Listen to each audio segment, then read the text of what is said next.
speed. The big track down the road, one legend dons his suit at Daytona for the final time. At the short track up the street, there are some young legends perhaps in the making and some new careers just beginning. So don't touch that dial. Our summer fireworks for 4th of July are just set to begin.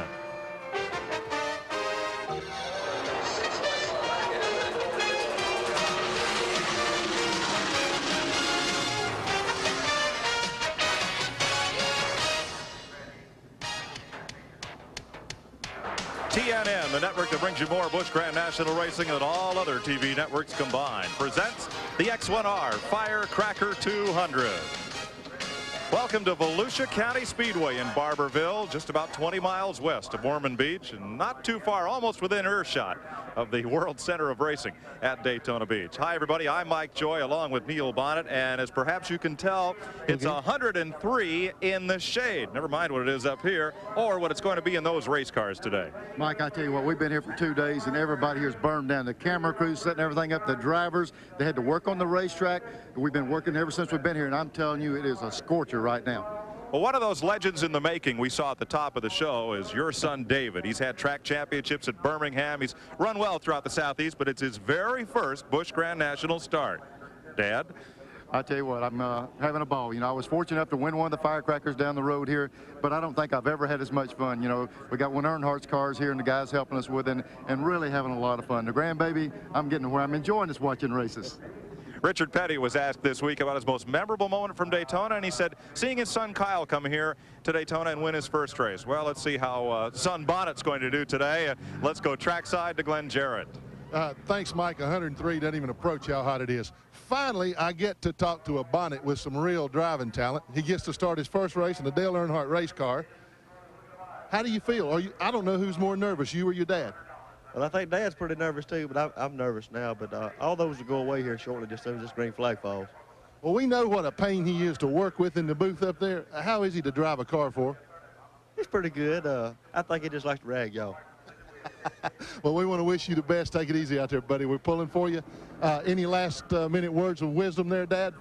Stand on the gas and just turn that thing left and just use all the race car. David Bonnet will roll off 12th here today. Well, the heat here has caused a bit of problems, not just for the competitors as they'll face it this afternoon, but yesterday during practice. The racetrack surface at turn 2 began to break up just a bit. The NASCAR drivers and officials held an impromptu meeting. They went out, toured the affected area, and decided to call off practice and qualifying yesterday afternoon. So the field qualified for this race at 1 p.m. today after a crew came in late yesterday, dug up those asphalt patches that you see, and poured concrete into the affected areas. So the drivers this morning got a first look at this surface. Here's what they told Glenn Jarrett. Well, it's a whole lot better. I mean, it's 100% better than it was yesterday. Well, it feels pretty good. They put cement in the patches, and the bottom groove is pretty good. Well, the part of the track they repaired is excellent. They did a super job last night of fixing it. Not bad. You know, we've done this at Martinsville, and so it's really not an issue right now. There's a look at the quarter mile here at Barberville, Florida. Jeff Gordon is on the pole for this race, yet again in the Ford. But the driver who will start 4th probably has more fans in the facility today than anybody else. Let's find out why with Glenn. Well, Mike, I'm standing next to Joe Nemechek from nearby Lakeland, Florida. Most people like to go home for the 4th of July. Joe Nemechek is no exception. You've been knocking on the door all year long. Think you can do it in front of the hometown folks? Well, it's good to be here in Florida. This is my home track, and this is my old stomping ground. So I think if we have a shot, this is one of the best places we do. What's the key to it here, Joe? You got to take it easy early on to see what the track's going to do. Yes, the outside groove isn't real good, and everybody's going to be fighting to get to the bottom to start with. And then it's just a matter of you got to save your car till the end of the race. And the track is real slick, and I'm sure there's going to be a lot of spins. I just hope I'm not one of them. And hopefully last 50 laps come around, we're in the top 5, and we'll give them a run for their money. Well, we hope that's the case too, Joe. You folks stay tuned for TNN's live flag-to-flag coverage of the X-1R 200 here from Volusia County Speedway. We'll be right back. Last year, Davey Allison added something new to his car. It wasn't wider tires or a slicker shape. It was the same Haviland Formula 3 motor oil you can buy, straight off the shelf, to add more life to your car with complete protection against heat stress, starting friction, and engine dirt. Now, we're not saying it was Haviland Formula 3 that gave Davey the energy to lead more major NASCAR races than anyone last year and win this year's Daytona 500. But we're not saying it wasn't.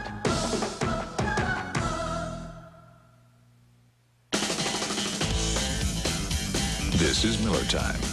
It's a duck. It's a tray. Yes, ladies. This is not. Buy it. If you buy 5 of them, you get 1 free. Miller time.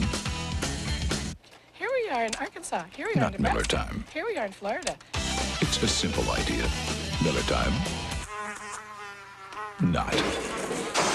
Make your 4th of July Miller time with this official USA Team volleyball. Look for it where you buy Miller beer. Everyone knows when it's Miller time. Splitfire earned a United States patent. Splitfire doesn't look like any other spark plug. And the patented Splitfire doesn't work like any other spark plug. 5 extra horsepower by merely installing these plugs.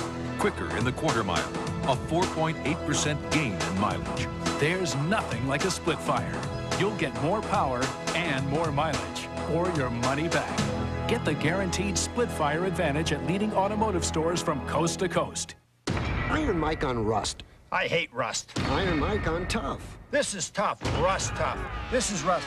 Oleum? The dictionary defines tough as strong, not easily influenced, like me. The definition of oleum is, we sprayed this rusty metal plate with fast-drying rust tough, exposed the rusted metal, then placed it in the torture salt fog chamber. The rust didn't spread, it stayed tough. You want tough?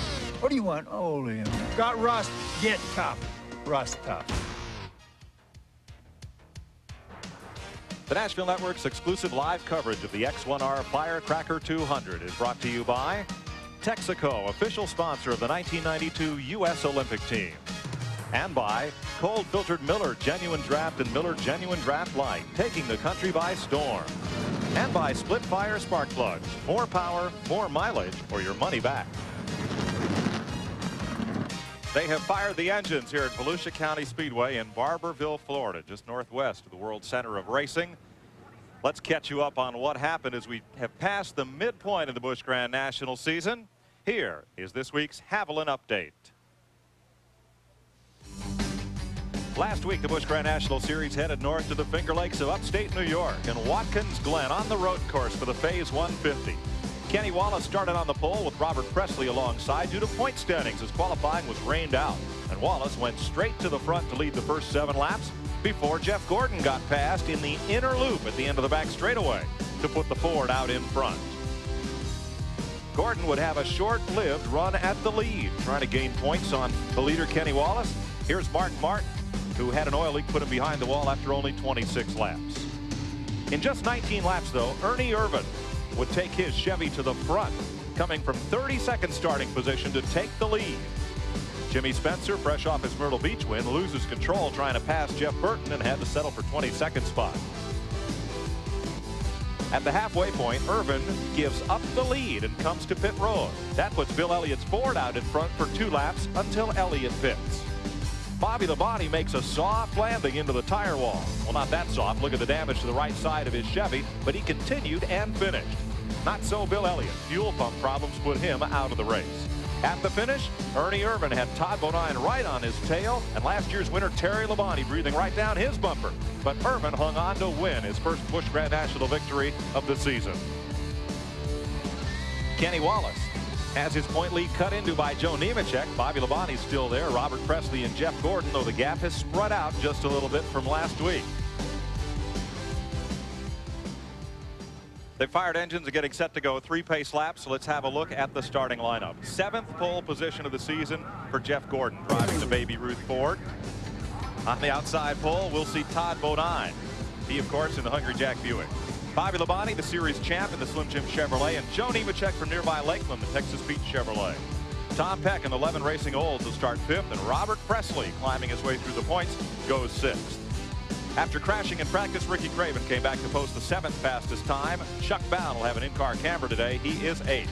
The 2 Michigan guys keep starting side by side. Tracy Leslie in an Oldsmobile and Butch Miller in an Olds, the 5th row. Steve Grissom, the Alabama gang's in row 6. His Oldsmobile, and David Bonnet in a Chevrolet. Bobby Dotter in an Oldsmobile in row 7, along with Jeff Burton's Olds. In the 8th row, Jimmy Spencer in an Oldsmobile, and Kenny Wallace, the point leader, in a Pontiac way back in 16. Ward Burton's Buick will start 17. Tommy Houston's Buick, the outside of the 9th row. In row 10, Troy Beebe is on pit road with trouble to his Ford. He is not pulled up. Jeff Green is there alongside on the inside of row number 10. Troy Beebe is outside. Shauna Robinson with some new sponsorship picks up the ride in the Don Beverly car, and Mike Porter will go 22nd in a Chevrolet. Jerry Glanville in the Atlanta Falcons Buick. He and Elvis riding there in 23rd spot. That's the way they'll go off. I think Elvis left tickets for Jerry. Yeah, Elvis left tickets for Jerry. Wonder if Elvis left any ignition parts for Troy Beebe's car. Glenn Jarrett, what's up? Mike, the car just won't fire. The crew chief, car owner, Rhett Thaxton, is looking under the hood right now, but it just simply won't fire. Oddly enough, he's on the 10th row. David Green was beside him. When David fired his car up, a huge plume of smoke came out from under the car. A couple of the nearby crew members came running over to ask if he needed help, but he said his car was okay. So 10th row wasn't a good row to be on today. Now motioning for Beebe to try to fire that car once again. Some of Tommy Houston's crew coming over, see if they can help out. The wrecker's there to push that car out of the way. As we may get a start. Yeah, the Gets are going to hold a lap or two here for Troy Beebe's car.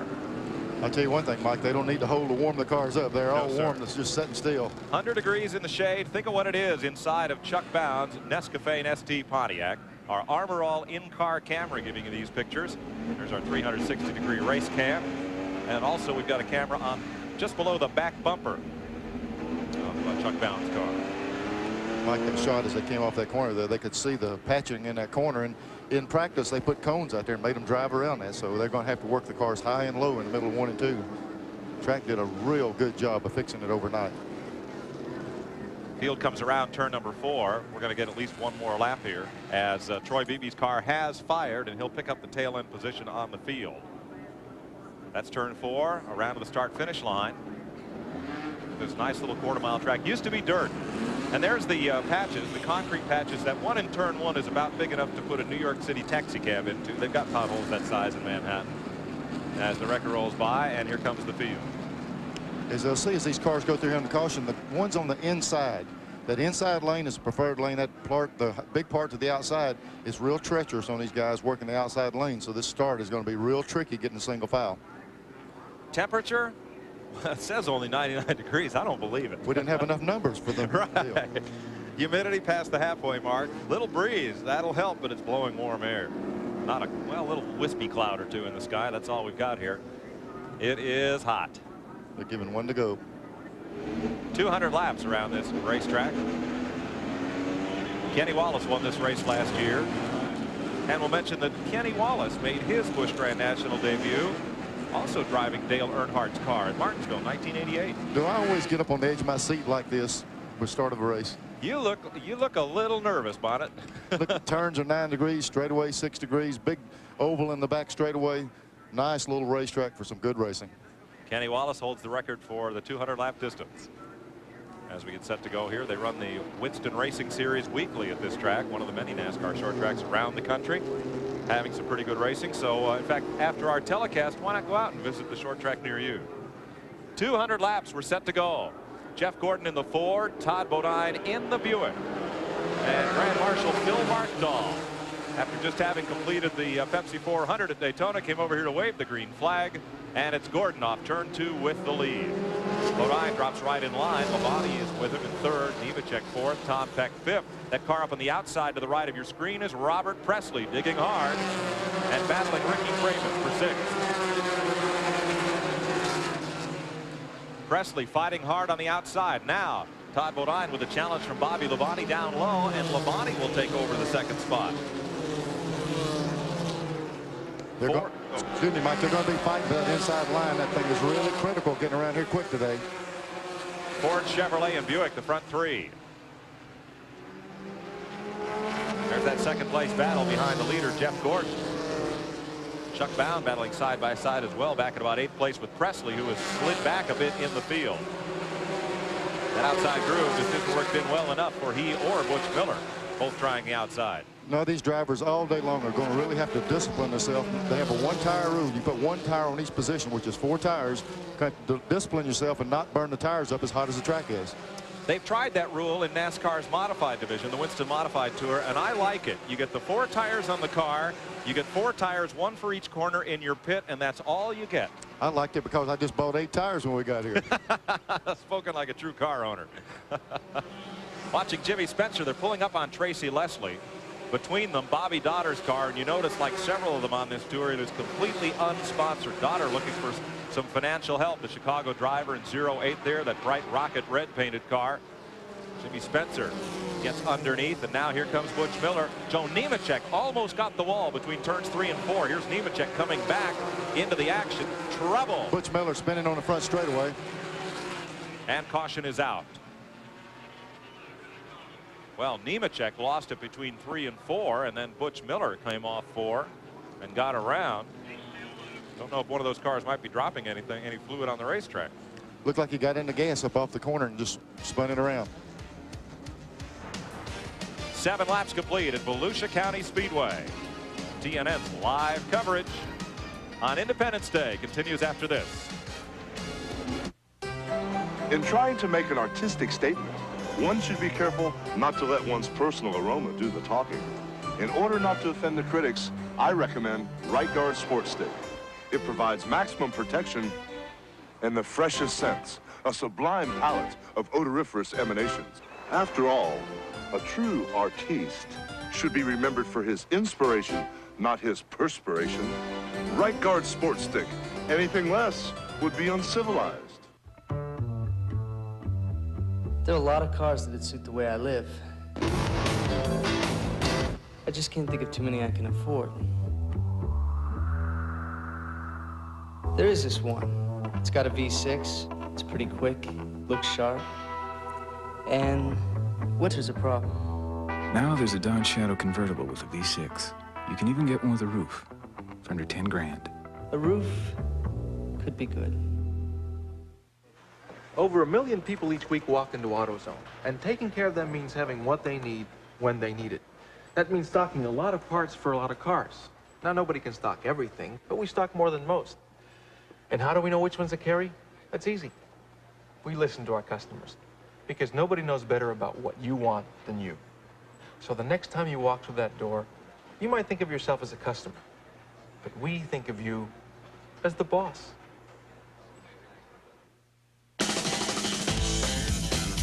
This is Miller time. It's a duck. It's a tray. Yes, ladies. This is not. Buy it. If you buy 5 of them, you get 1 free. Miller time. Here we are in Arkansas. Here we are Not in Nebraska. Miller time. Here we are in Florida. It's a simple idea. Miller time. Not. Make your 4th of July Miller time with this official USA Team volleyball. Look for it where you buy Miller beer. Everyone knows when it's Miller time. Billy Joe Royal. Your memory's always with me. Holly Dunn. You really had me going, baby. Now I'm gone. The stars are singing full throttle on Drive and Country. Tonight at 6:30 Eastern on TNN. We went back to green flag racing briefly, only for a lap before Tracy Leslie spun at turn 2. We're going to go green again this time by. There's a look at how the top 10 are running. Tommy Houston makes a very brief pit stop, and Glenn, I don't think they had time to do much. We'll check back down there in a moment. Here's a look at what happened to Butch Miller to bring out that caution flag at lap 7. Right side of your screen is Miller's car. Coming up off the corner, it gets loose. Back end comes around on the car, and he loops it down the front straightaway. That was the first of the cautions. Here we are back green. After Tracy Leslie's spin, we go back to green at lap 13. And there's Miller, a lap down, 75 Food Country car. Todd Bonine getting past. So the 3 leaders get a little bit of a cushion here with the lap car of Butch Miller, though he is back up to race speed. Tom Peck just behind, having a good early run here in the 4th spot, and Ricky Craven in 5th. Craven crunched that car up pretty good. There was Butch Miller trying to get a lap back, trying to get there to 10. He got into Todd Bodine coming off 4th turn. Bodine and Tom Peck going at it. Yeah, and that outside lane is hard to work out there. They got him outside, and they'll probably see a few cars go by. That'll be for third place. And if Todd hangs on that outside, the 4 biscuits underneath that car are going to get burned. And now Chuck Bound goes out there with him as they've now got Butch Miller down to the inside. Watching from Bound's car, that's Ricky Craven just ahead. He and Todd Bodine side by side. And toe-to-toe there for a moment. Now Chuck's underneath, and he's not going to let Todd back in line. Ooh, yes he does. Just made his way back in line there. That's what you have to do on these short tracks. You open the door, you got to close in a hurry or someone's right under you. Not sure if we still have the back bumper shot off Chuck Bound's car. Steve Grissom just kind of channel locked his back bumper there as they went into the corner. Nope, still working. There we go, it's working. Yep. And he's still nipping away at it too. That's right. Looks like a peaceful shot there, but that guy gets that nose up under the back of that car. And here he comes. He gets the nose in the shade of that back bumper. He's really doing something. Yeah, he's actually up under the other car. Yep, that's Steve Grissom following Chuck Bound down into turn number 1. I'd like to have that coming at you at about 120 miles an hour here. They're running for 6th and 7th place. Robert Presley right behind him, then Joe Nemechek, Jimmy Spencer, Jeff and Ward Burton, Bobby Dotter, and Kenny Wallace. That's just about as close as you'd ever want to see that car. Yeah, that's enough right there to feel it. Now here comes Presley. Actually, this is about an 8-car tango going down the front straightaway. All nose to tail. Boy, they just nobody stepped out of line. You know, anybody that's been out's been trapped out there. And they say that this racetrack, you used to could pass on the outside. I haven't seen anybody try it yet. No. Yeah, they've been passing, but they've been passing, waving goodbye, going backwards. But Mike, you know, the track, they did a lot of work on the possibility during the course of this day they can work that outside lane back in. That big patch there is the thing that keeps them from getting out there. Grissom and Bound together, and Robert Presley wanted a bit of Grissom's car on the inside, and there's Kenny Wallace in the pits and the hood up. He's pulled that car actually behind the wall. Were there one? Glenn Jarrett will be there in a minute. This could be a crushing blow to the point standing leader.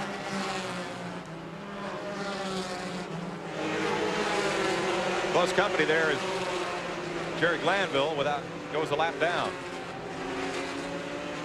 They're still battling. There's Presley looking at that outside line we've been talking about. He took a look outside, Grissom. We see him come up on the outside off that other corner.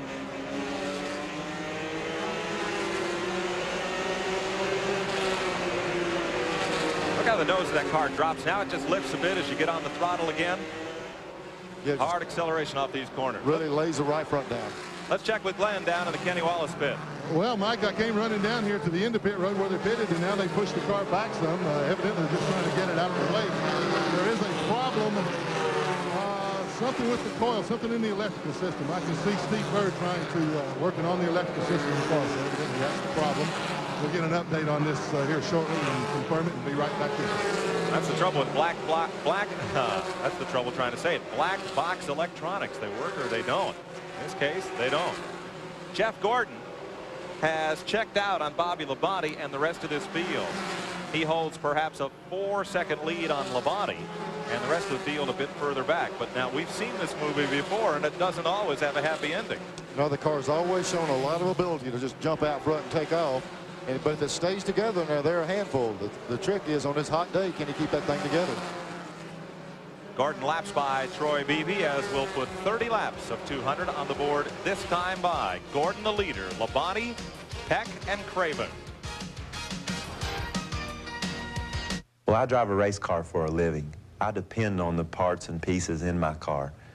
And I feel so confident knowing that Pennzoil is protecting the moving parts inside of my engine. Pennzoil's quality and protection give me the confidence I need to do my job without second thought. The protection that Pennzoil offers this race team makes us feel great. That's why I have the confidence to use it on the street and in my race car. I recommend Pennzoil to everybody. Pennzoil, performance, protection, quality. And it's another day of sub-freezing. It's your boss on the phone. He says, do you still work here or not? I called the airline like you said, and sure, there's a later flight. Tomorrow. When you just can't wait to get started, start with a Champion. Pound for pound, the most powerful automotive battery you can buy. Get your Champion now by calling 1-800-289-4627 for a dealer near you. The time has come for the cordless power roller from Wagner. It's so quick and easy, it can cut painting time in half. So get your hands on a real value, because the value of Wagner keeps on rolling. Here's the real beauty of Rust-Oleum protective coatings. A tough barrier against the elements. Rust-Oleum, the name that means protection. And isn't it true that this auto part did, in fact, come from the defendant's car? Objection. Prosecution is leading the witness. Overruled. You may answer the question. This part most definitely came from that car. And how can you be sure? I work for Napa Auto Parts. It's my job to be sure. No further questions, Your Honor. Napa people are parts experts, so they can answer any question, whatever the case may be. TNN Motorsports live coverage of the X-1R Firecracker 200 is being brought to you by Napa, because there are no unimportant parts. We're under the third caution of the day. It happened when Jeff Green spun at turn number 4. Tommy Houston just made a pit stop, and they took 4 rounds of bite out of the right rear of his car. Tracy Leslie's on pit road, and Glenn Jarrett still. Kenny Wallace is still parked in the pits. Glenn? Yeah, he's parked in the pits. He's got company in the car now. There's 2 crewmen in there with him. They have changed the entire ignition box on this car. The backup box wouldn't work. They simply cannot get the car to fire. It hadn't struck a lick since I've been standing here for the last 5 or 6 minutes. So they've really got a serious problem. And Kenny's just sitting there hanging his head. He can see that point lead melting away. Boy, that's a helpless feeling too. You know, they've got some good mechanics down there, and it's not something that can just be fixed overnight. They've got to do a lot of work on that electrical system. If the backup system doesn't crank it, then they got all the wiring system they got to work on. So it's not going to be easy to fix. And there's nothing you can adjust. There's nothing you can hammer on. There's nothing you can do but replace the whole thing. Replace it, and it's not easy to do. Here's a bonnet. David by name was having himself a good run back there. Kind of had drifted back from the lead pack, but he is still on the lead lap and giving a good account of himself today. Yeah, just keep that thing in one piece for a while. We'll see what happens after a while. Okay. 35 laps complete. We're back under green. Good jump by Bobby Labonte. Up and underneath from the lap cars. He's right behind Jeff Gordon, and traffic gets a little tough a little further back as Green fades back in the field. And Tommy Houston after that pit stop trying to work his way up through.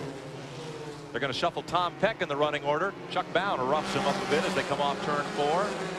All chasing Jeff Gordon.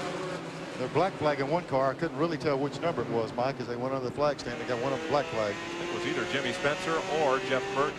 We'll see. I see Tommy Houston pulling to the inside. I don't know if he's got a problem or they're black flagging him. Tommy Houston getting the black flag, that is. And he'll come back to pit road, this time under the green.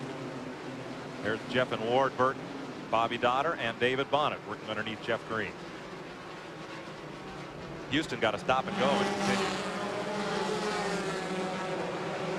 They black flag Tommy Houston for pitting with the cars on the lead lap. Remember, the first lap that pit road is open is only for cars on the lead lap, and Houston may have thought he was. NASCAR disagreed. Mike, we just got a call that said Todd Bodine is losing his brakes, and I wouldn't doubt several of these cars don't have that trouble today. It is so hot. There's a minimum of braking that you do. I mean, a maximum you can do on the cooling area, and boy, they're going to run hot today. Houston is all but stopped out of turn 2, and there you saw Joe Nemechek run right up the back bumper of Houston. Jimmy Spencer almost able to capitalize on that in the number 20 car, the Daly's first aid machine.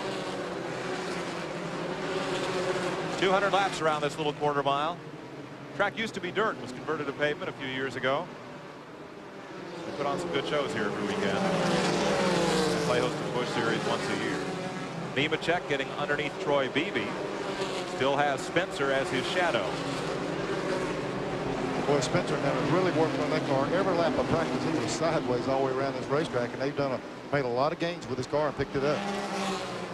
That was the battle for 9th. Now we're with the race for 7th place. Trouble in 3. Ward Burton goes around and up to the fence. Boy, no caution. That's a surprise. Did not get a yellow. No, he looped it and kept going, so they did not throw the caution.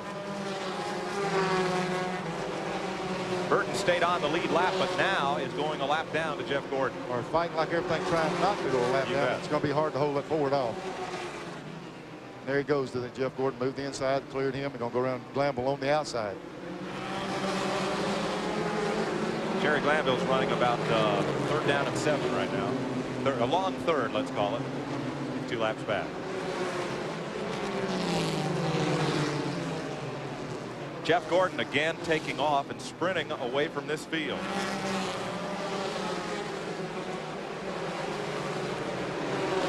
He owns 2 victories this season already at Atlanta and at Charlotte, looking for his first short track win.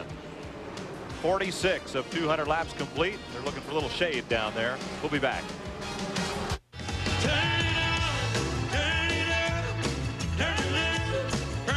It's Dwight night. Spend an hour with one of country's biggest superstars. Dwight Yoakam in the spotlight. Monday on TNN. Al, our special guest is Ricky Skaggs. Hi, Katie. Hey, Al. Ricky, I have a question for you. Okay. I have been practicing on my guitar, and I want to go all the way to the Grand Ole Opry. What's the best way? Al, in your case, I'd say you need to get an Opryland USA passport. Really? Yes, sir. It's a great deal, Al. For just $69.95, you get all the Opryland USA attractions, and that's a 20% savings. And it includes a matinee performance of the Grand Ole Opry. Plus 3 days of rides and shows and fun at Opryland Theme Park. You get a reserved seat for a country star concert in the park. A ticket to Nashville Now. And a day cruise on the General Jackson Showboat. And a Grand Ole Opry sightseeing tour of Nashville. That sounds like the best country music vacation value in the country. It is. And if you want to get your Opryland USA passport, just have your credit card handy and call 615-889-6611. Ricky, I really want to know, what's the best way to perform on the Opry? Well, Al, in your case, practice. Lots of practice. Don't you think so? Please. And tune that guitar. Welcome back to Volusia County Speedway. Mike Joy with Neil Bonnet and Glenn Jarrett, losing lots of pounds, running up and down pit road in the 100-degree heat today. While we were away, Mike Porter just drilled the 24 Troy Beebe and almost sent him out in the parking lot. There's Beebe's car. He managed to recover, but he's since gone a second lap down there to leader Jeff Gordon in the Bill Davis Baby Ruth Ford #1. Mike, he was headed all the way out of the parking lot, just like you said, after the ticket booth, and he got it back under control. Trouble in 4. Chuck Bound goes around on the front bumper of Robert Presley, and that will bring out a caution. 4th one of the day, and it comes out at lap 53. 1990 champion Bound coming down pit road, as you see from the in-car camera. Let's have another look, see how this one got started. Here they come. Presley's up under him off the corner. They got together coming up off the corner, turned Bound's car around, and right here they're both headed to the outside fence. They get together, the cars slide up the track, and they pin both of them against the wall. They made contact coming off that turn. Looks like no serious damage, and here is Bound coming around the racetrack. So with this, the 4th caution of the day. Jeff Gordon's led every lap so far. Bobby Labonte right behind him. 5 extra horsepower by merely installing these plugs. Were they talking about this one or the patent-winning split fire? More power? You decide. Put a leading European spark plug up against split fire. More direct firepower means more horsepower.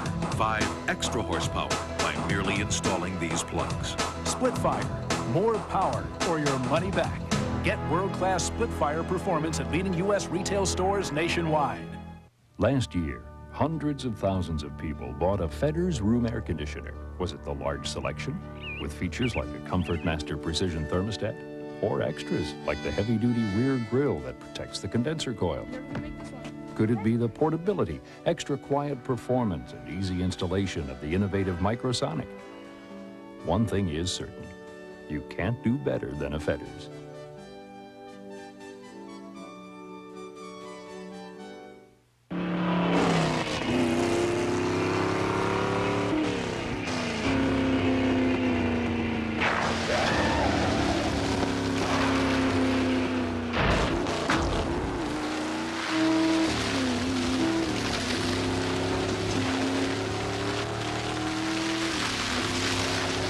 In case you need to push your truck, Yokohama high-performance light truck tires. Here's the real beauty of Rust-Oleum protective coatings. A tough barrier against the elements. Rust-Oleum, the name that means protection.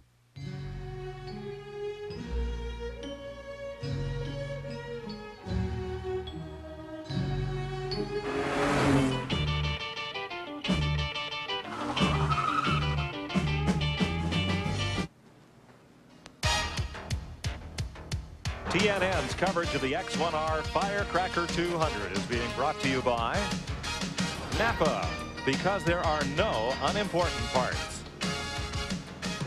Those umbrellas you see in the grandstand are not for rain. They're parasols to keep the sun from beating down here at Volusia County. Packed house today. A lot of folks came over from the Speedway after watching Ernie Irvan win the 400 there. Here's another look. Here they come, coming up off corner. Presley had a big run going right there. And he got into Chuck coming off the corner, and he just lifted Chuck's rear wheels off the ground, turned him around there, and then Presley and him go up the track and hit. You know, when a guy he's making a run off, going to make a run on him, and he just got into him up off the corner. Our bumper cam did not like that one bit. I don't know if we have a bumper cam. A while ago we almost lost it. I think that got it. There's the in-car camera as you ride with Chuck Bound. He made a pit stop, as did Robert Presley. Tommy Houston, Ward Burton, and Jeff Burton were both in twice. And Shauna Robinson in the Polaroid car. A new sponsor today on the Don Beverly machine was also on pit road. Glenn can maybe update us on some of those stops. And Kenny Wallace's car is still being worked on back there behind pit wall. Over. Here's a look at the top 10 as they're running under caution. Fourth one of the day, 58 laps complete. Gordon in the Ford, Labonte Chevrolet, and then further back there's David Bonnet showing up in the 10th spot in his Busch Grand National debut. Over at the Daytona International Speedway earlier today, Ernie Irvan won the Pepsi 400 over Sterling Marlin, the pole sitter. Dale Jarrett was third. Oh, here we go. Watch this. Here's in-car. Here comes Presley making a run. They're going down. Here comes off the corner. And just like they said, lights are out. The party's over. You're going around. And then there's the in-car taking the lick on the front. So that's one of those deals you can't say, I didn't hit him. Yeah. No, I guess not. You got to figure out why you hit him when you do it, when you cut in on all those cameras. But Robert's a good racer and just trying his hardest to get around Chuck. Chuck had his hands full right there. It's a racing incident there. We mentioned Dale Jarrett finished third over at Daytona today. Jeff Bodine, Bill Elliott fourth and fifth. Kenny Schrader, Ricky Rudd, Mark Martin, Rusty Wallace, and Davey Allison. That was the top 10. You think we can get a cool suit for the booth here? I need a mold driving suit out. You got to do something. It's nice and warm up here, folks. It's 100 outside. It's 120 here. And it's about 140 inside those race cars. One green and one lap. Yep, the honor to King and to President over at Daytona today. President Bush was there, gave the command to fire engines. Richard Petty raced Daytona for the last time, led the first 3 or 4 laps. But they had him out to make presentations to him for about an hour before the race started. And once it did, Richard had to climb out of the car from the heat. I don't know that anyone could stand out there for an hour and then climb in a car and race. They pretty well used him up today. Yeah. We're getting ready for green flag racing at lap 60. That white Ford on the inside is Jeff Gordon's. He has led every lap. Bobby Labonte's tried to hang with him. Gordon has really gotten such a jump on restarts. One of those lap cars has been able to separate him from Labonte just about every time here. This time that is Butch Miller separating the 2 leaders. Todd Bodine real loose up front of the pack. This is going to stack him up. He got his sideways coming off forward. Got to gather back. Yeah, he got to gather back in.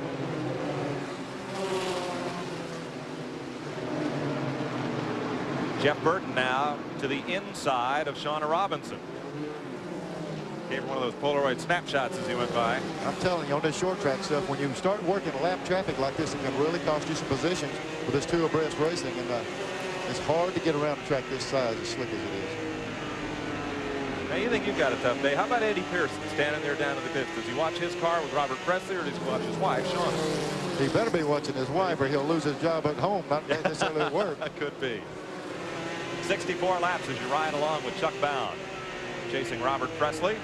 Now the positions reversed from what we saw a few minutes ago that brought out that 4th caution flag. Oh, boy, there. Now that was a good move right there on Chuck Bound's part. He was sailing off in the corner full speed. Presley lifted, and you'd almost say, well, he's going to pay him back. And he really made an evasive move not to get into the back of Presley. Nope. There's the 24 of Troy Beebe being passed by Presley and Bound. That's the two cars right there that spun in the opposite place a while ago. And I'm telling you, Chuck Bound really did a good job to keep from ramming the back of Presley going in his turn. I'm not going to say how many times he's going to do it, but he did a good job last time. Yes, he did. 1990 Busch champion. Running up against the fellow many folks have. He'll have a real good shot to be this year's champion. Here's Joe Nemechek out of Lakeland. That yellow Texas Pete car. Sweetwater's a local restaurant, hooked up the Hood sponsorship on that car for this race, but they are seeking additional sponsorship for the remaining races on the tour for that hood and deck lid. Zito's Pharmacy also on board for the season there with Joe, who has a lot of folks from Lakeland here today, just 100 miles away from Barberville. There goes Jimmy Spencer. He took a look outside. The car got out under it a little bit. They keep testing the water out there, Mike. They keep sticking those right side tires out there. Say, what does it feel like? It might take a while, but I believe they're going to get that outside workable. I think they're going to have to, Neil, if they're going to do any passing. These cars have guarded the bottom groove so well, they've worn away the yellow line that denotes the bottom of the racetrack in turns 1 and 2. Yeah, a lot of times you come around and you'll ask a driver to come in and say, hey, where's the groove here? The groove here is on the guardrail around the bottom. It's as low as you can get. That's right. There's Nemechek left of your screen, Steve Grissom in the middle. And a fellow's having a real good run here today. Ricky Craven in that DuPont 99 car. He tore that thing up here pretty bad in practice, and they weren't sure if they could get it glued back together. And then he went out and qualified in the top 10. Mike, it looked like the throttle hung over or something. He went in the third turn. I'm telling you, he destroyed that car. Knocked the frame around. They worked all night on it last night, and they've done a heck of a job to get in the race, much less qualify and run as well as they are. He's got Jimmy Spencer behind him now, but Craven having a good run here today. He's in the 6th position. Spencer is 7th. Back in 8th is Tom Peck, and 9th Bobby Dotter, 10th David Bonnet unofficially. Then Mike Porter, Jeff Burton, and Robert Presley, and Chuck Bound coming back up through the pack after pit stop. There's Tom Peck and Bobby Dotter. Peck ran in the front 5 his first part of this race. Has 1 finish there, 5 in the top 10 thus far. 75 laps this time for Jeff Burton. Or excuse me, for Jeff Gordon. Well, 75 for Jeff Burton too, but he's not running away with this race like Jeff Gordon is. Well, the traffic down in the corners is brutal. We're watching the lead car here, but back in the corners they're popping and banging. And here's Jeff Gordon, the guy that's got the fastest car on the racetrack, and watch how careful he is through the corner. He's going to get under this guy down the straightaway. He's going to take that inside line. He doesn't want to have to try anybody on the outside. And as fast as his car is, he's still taking that preferred inside line. We've got a fellow up near us, a short tracker, Peter Fiandaca, and ask him, why you always pass guys on the inside? He says, because 8 wheels corner better than 4. We asked Jeff Gordon if it's distracting for you when you come here to Daytona. Keep your mind on racing. Nah, I wish I could. Heck, I just watch them out there on the beach. I don't get to go out there too often. I just see everybody else having fun out there. But we're here to race, and that's where my head's at, where my mind's going to be concentrating on this whole weekend. Is just on this race car, not on the beach. Oh, this athlete's foot. The itching, the burning. And the odor. Phew. Stop the itch and the odor with new Odor Eaters Athlete's Foot Cream. Odor Eaters for athlete's foot? Look, Odor Eaters Cream cures itching, burning athlete's foot while it controls that awful odor. Yet it costs less than any of these. No more athlete's foot. And no more odor. New Odor Eaters Athlete's Foot Cream. Powder and spray, too.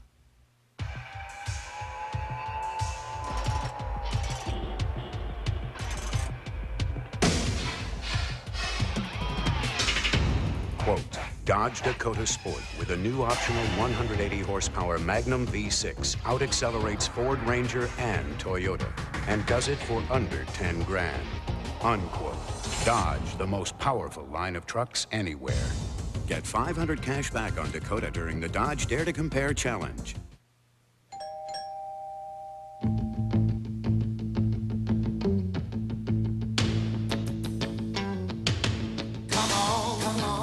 Show you where it's at. Come on, let me show you where it's at. Come on, Cold Miller Lite, I like it like that. Brewed from the start to be the one great tasting beer that's less filling, Miller Lite's everything you want a beer to be. I didn't think she'd come. I knew she'd come. Yeah. Miller Lite, I like it like that. Come on.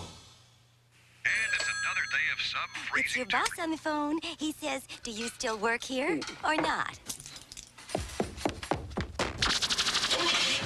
I called the airline like you said, and sure, there's a later flight. Tomorrow. When you just can't wait to get started, start with a Champion. Pound for pound, the most powerful automotive battery you can buy. Get your Champion now by calling 1-800-289-4627 for a dealer near you. Sunday, live on TNN Motorsports. Last time we went to Canada, so did the rain, forcing delays and making for a very unusual day. But Gary St. Amant didn't seem to mind. Now the American Speed Association returns to our neighbors to the north, and fair weather or not, the racing's gonna be hot. It's the 25th anniversary of the ASA AC Delco Challenge Series. Players limited 400. Sunday, 3 p.m. Eastern, live on TNN Motorsports. Getting set for the restart, there's 10th place David Bonnet. What were you telling him there during commercial? I was just talking to him. I asked him how it felt, and he said, this darn old car run a lot faster than I'm running it. But, you know, I just told him to take his time and try to finish the race, and he's going good. I'm tickled to death. That's Tony Uri calling the green flag. We've got in-car radio communication with David, and maybe during one of these caution flags, we'll get a word with him. Once again, Jeff Gordon steps it out. He yanks Bobby Labonte down the back straightaway by 3 car lengths. There's Nemechek down on the inside. There's a lot of that lap traffic you're talking about, Mike. Really hinders everybody coming up through there, but I mean that's the way it is. The lap guys do have an opportunity to get their laps back. A couple of lapped cars getting separated. Look at the distance in just 2 laps that Jeff Gordon has built up. Butch Miller had been rolling around slow on the racetrack just before that caution. Now he's back up to speed, but you saw him there on the left side of the screen in danger of going a 2nd lap down, which is already 1 lap down. There's your front twosome. And for the rest of the field, that is looking a little gruesome as Gordon just disappeared.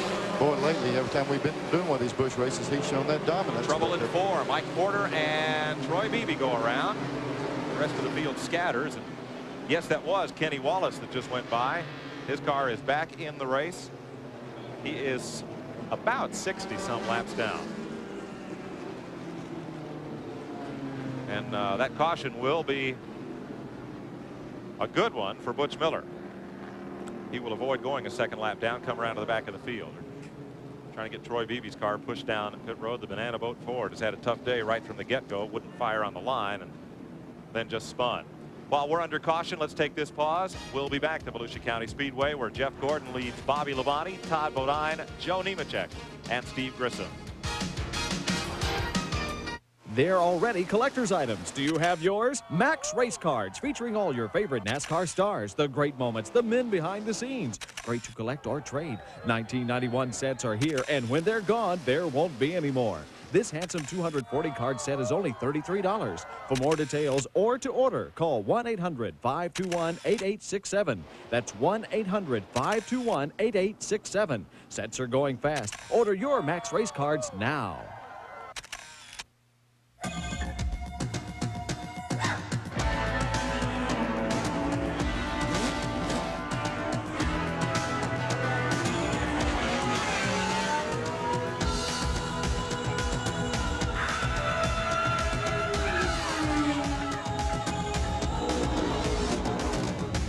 Where there's smoke, there's fire. The surefire performance of AC Delco. We don't just race, we win. The time has come for the cordless power roller from Wagner.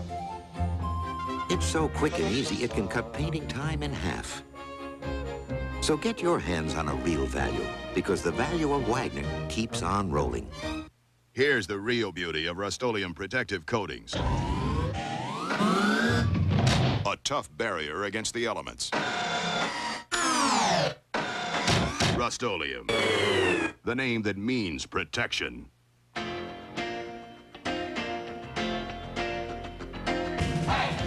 In America, your car doesn't just get you from here to there. It's a part of your life. To give your car complete protection, Texaco has developed Haviland Formula 3 motor oil.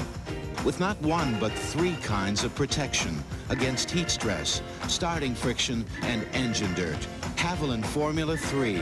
Add more life to your car.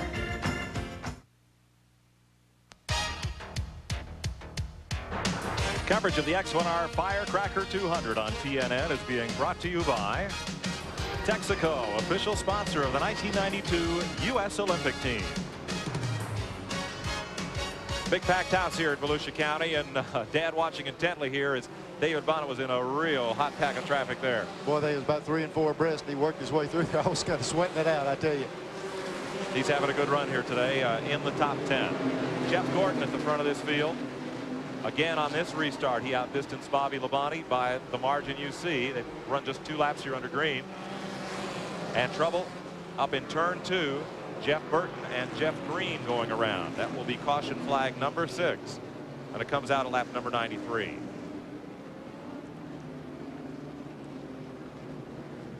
Well, let's check in with David Bonnet, Tony Uri, and the crew, and let's see what's going on there with that Sports Image Chevrolet. David, can you hear me down there? Yeah, I hear you, Daddy. How's that thing feel? I feel just like it did when we started the race. Well, just keep your nose clean. The thing's running good. Just keep working up there. They're thinning out in front of you. Normally what happens to me, you don't never get to pass nobody. I didn't hear that part. Said he don't never get to pass nobody? You've been passing a few of them. What? Just keep working. You'll do all right. I better get off here, Mike. I'll have him confused. He's having a strong run here. 94 laps down. We're coming up on halfway. There's looking at 10th place cars. We mentioned Kenny Wallace also made his Busch Grand National debut in a Dale Earnhardt car. And while you got your hand on your wallet, Neil, let's talk for a second about just what it costs to come here and run in this series and have a chance to run competitive like this. Well, you know, we did a deal with Dale to get the car down here. And when you get here, you know, thank goodness they got a tire rule. You talk about maybe 8 or 12 tires at the most. You rent one of these V6 motors, and the rental one of is around $5,000. If you want to buy one, they're $30,000. So it's pretty expensive, but thank goodness that there's good sponsorship out there for these Busch guys, and now they're really starting to show their ability on these tracks, and it's not a kid's game. I mean, it takes a lot of money and a lot of good people working to do it. Jeff Green comes off pit road. Jeff Burton's car has been parked behind the wall where they have the hood up and the car going up on jack stands. 96 laps complete. Ward Burton trying to get a lap back. He was 1 lap down, and now he's on the tail end of the lead lap from Jeff Gordon, and that's the only car that's passed Jeff Gordon all day. Steve Grissom made a nice move on that restart. Uh-oh. Ward passed Jeff Gordon, but not after the green flag was displayed. You just made the statement. That was the only one that passed him. The only way he could do it is kind of jump him. He did get a little bit of a jump, and it's going to cost him. Good move, bad timing. Ward Burton gets the black flag, and he'll come to pit road for a stop and go.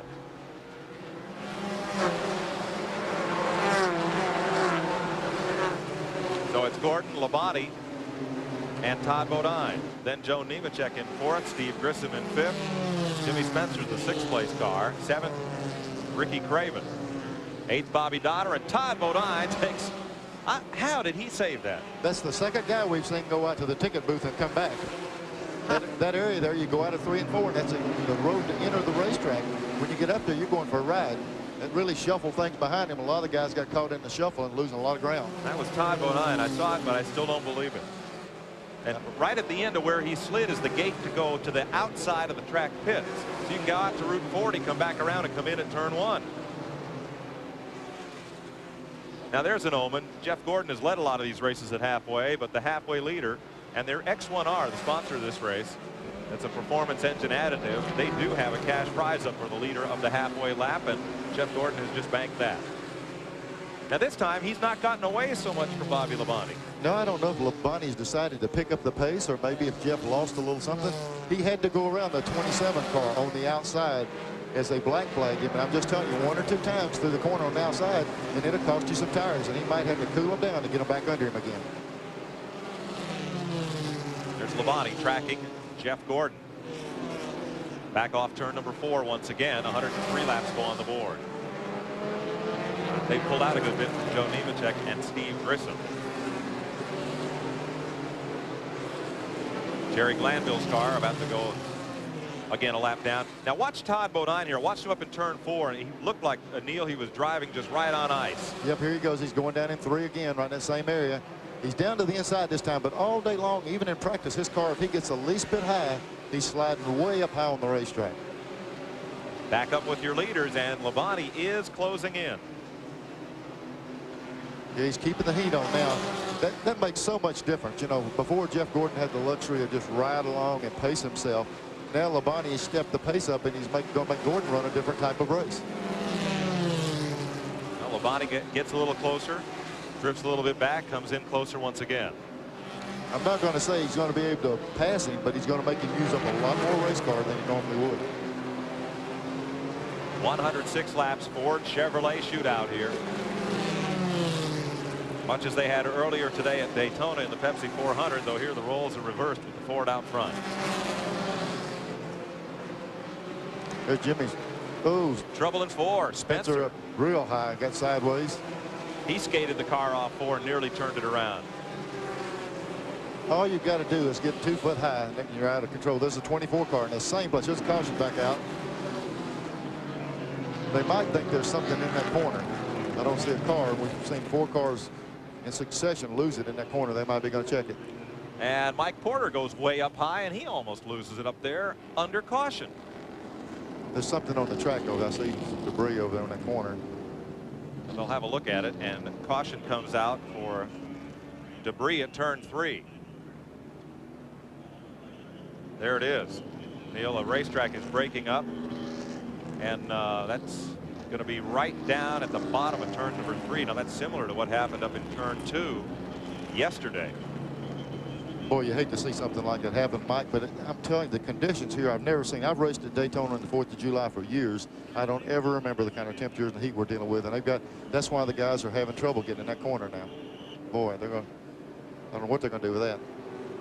And you saw the dirt there underneath this asphalt. As we mentioned, this track used to be run as clay and was recently, not that recently, it was paved several years ago. So we'll have a look at the situation with 91 laps to go. Jeff Gordon has led every lap here. We'll be right back. This week, Jerry Reed hits the road. And Cupid's Arrow hits the Statlers. Tonight at 9, 8 Central on TNN. Get your pencil ready. Here comes a toll-free number for a free catalog on the Trailblazer sickle bar mower from Troy-Bilt. Ordinary lawnmowers can only mow your manicured front lawn, but the Trailblazer mows off your lawn, giving you control of your entire property, even your most impossible areas. Now you can neatly maintain walls and fences, quickly eliminate brush around outbuildings, easily carve out safe fire breaks and paths, even keep streams and ponds open, beautiful, and useful. Trailblazer actually slices through weeds and brush like a hot knife through butter. You'll even topple brush and saplings up to 1/2 inch thick. And with high traction powered wheels, steep hills are no problem. Call now for a free catalog and full details on a special limited time savings offer. For free information on the off-lawn Trailblazer sickle bar mower, call toll-free 1-800-535-5599. That's 1-800-535-5599 for free information. Please call now. TNN explores America all year long. Is this the fountain of youth? Some folks think so. The Leon Springs. Ponce de Leon, the famed explorer. Maybe this was the fountain of youth he found. That's the old grist mill in the background. Now you can go in there and make and flip your own flapjacks. Fish off the dock. Fun place to visit in Florida as TNN explores America all year long.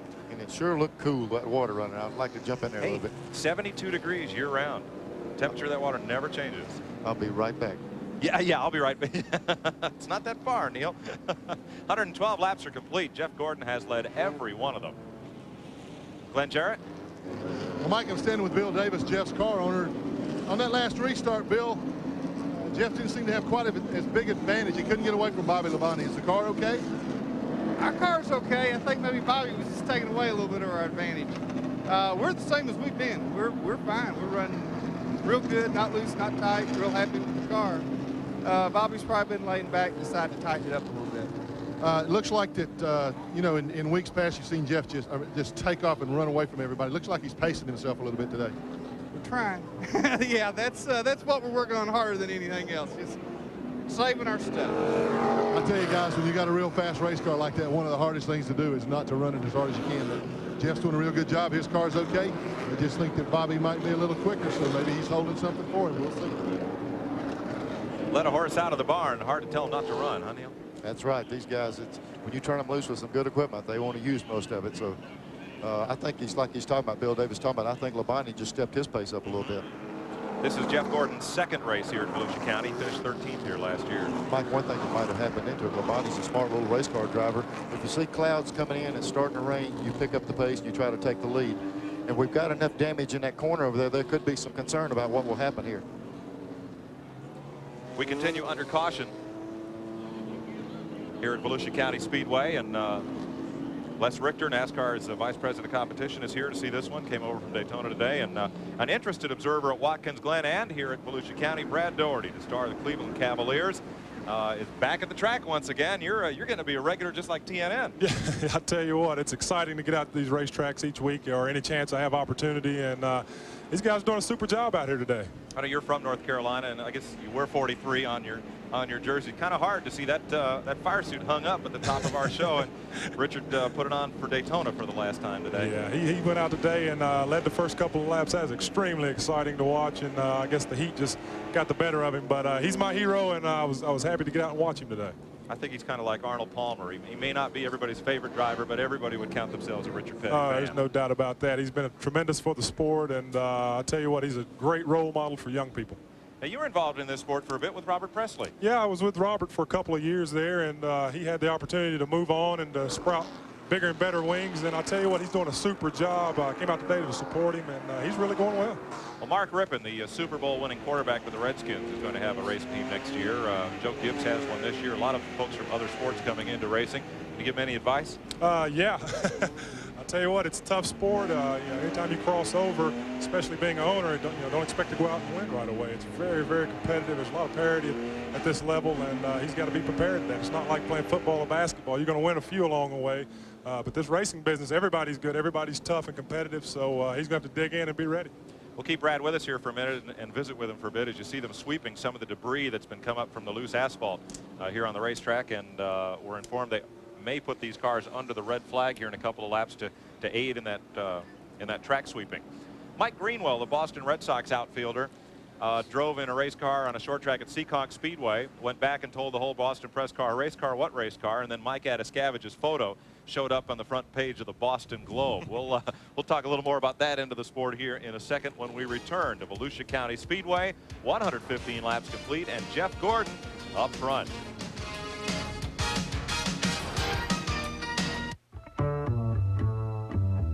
There are a lot of cars that would suit the way I live.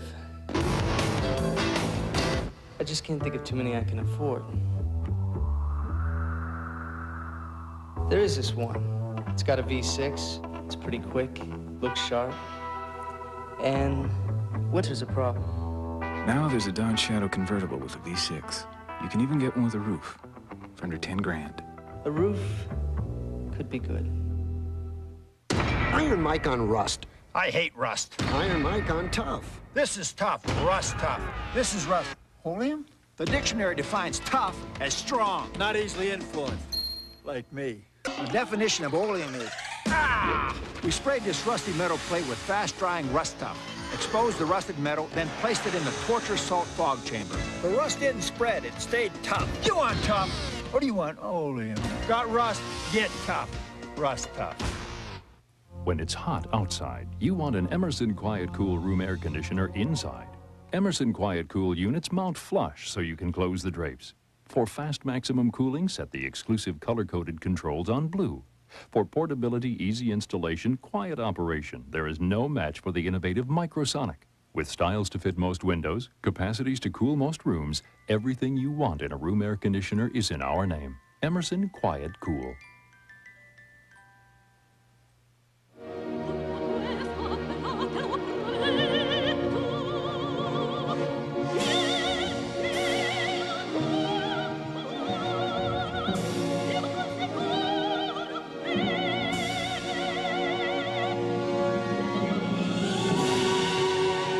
Just a reminder, proper maintenance with AC Delco parts can significantly reduce premature wrinkles.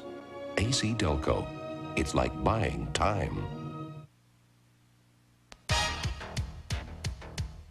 The Nashville Network's coverage of the X-1R Firecracker 200 is being brought to you by AC Delco. It's like buying time.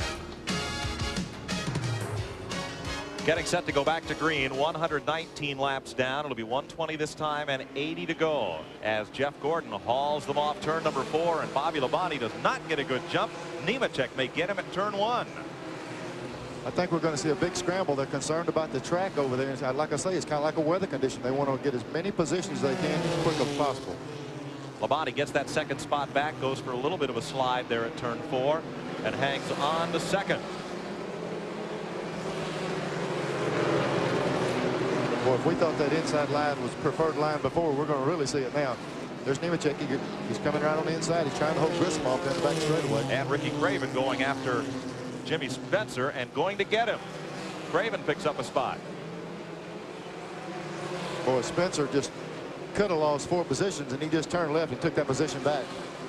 Here's your Napa Field standing update, brought to you by Napa, because there are no unimportant parts. Show you where your favorite driver's running as of just 7 laps ago.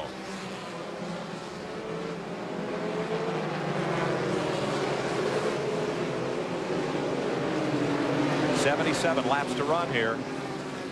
All these cars that you're seeing on the lead lap.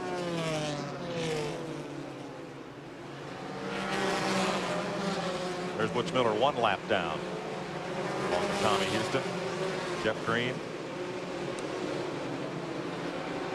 Jerry Glanville, and Troy Beebe 2 laps down, and then Jeff Burton, who spent some time behind the wall. Kenny Wallace 60 laps behind the wall with ignition trouble. Now he's back out there. You're riding along watching our Armor All in-car camera. In Chuck Bound's car. Mike, take a look at this. They've changed their entire line. Okay, right here, instead of swinging off the corner to the outside up by the wall, right there, you see that little ripple in the track? They're having to run off the corner and just run down the apron on the back straightaway. So the lap times have went crazy. They're running slower, but they can't go around the outside of that area of the track. So right now it's just strictly single file up the back straightaway. There's some cars sideways up there. And trying to get it back. That's Craven. The Chuck Bound goes past. There's Bobby Labonte. He's running in the second spot. Let's go to his pit. Well, Mike, I'm with Bob Labonte, the car owner and crew chief, and Bobby's father. Bob, it looks like now that Labonte is able to hang with Jeff a little better than he was earlier. Did the racetrack come to you, or he just decided to push the pedal a little harder?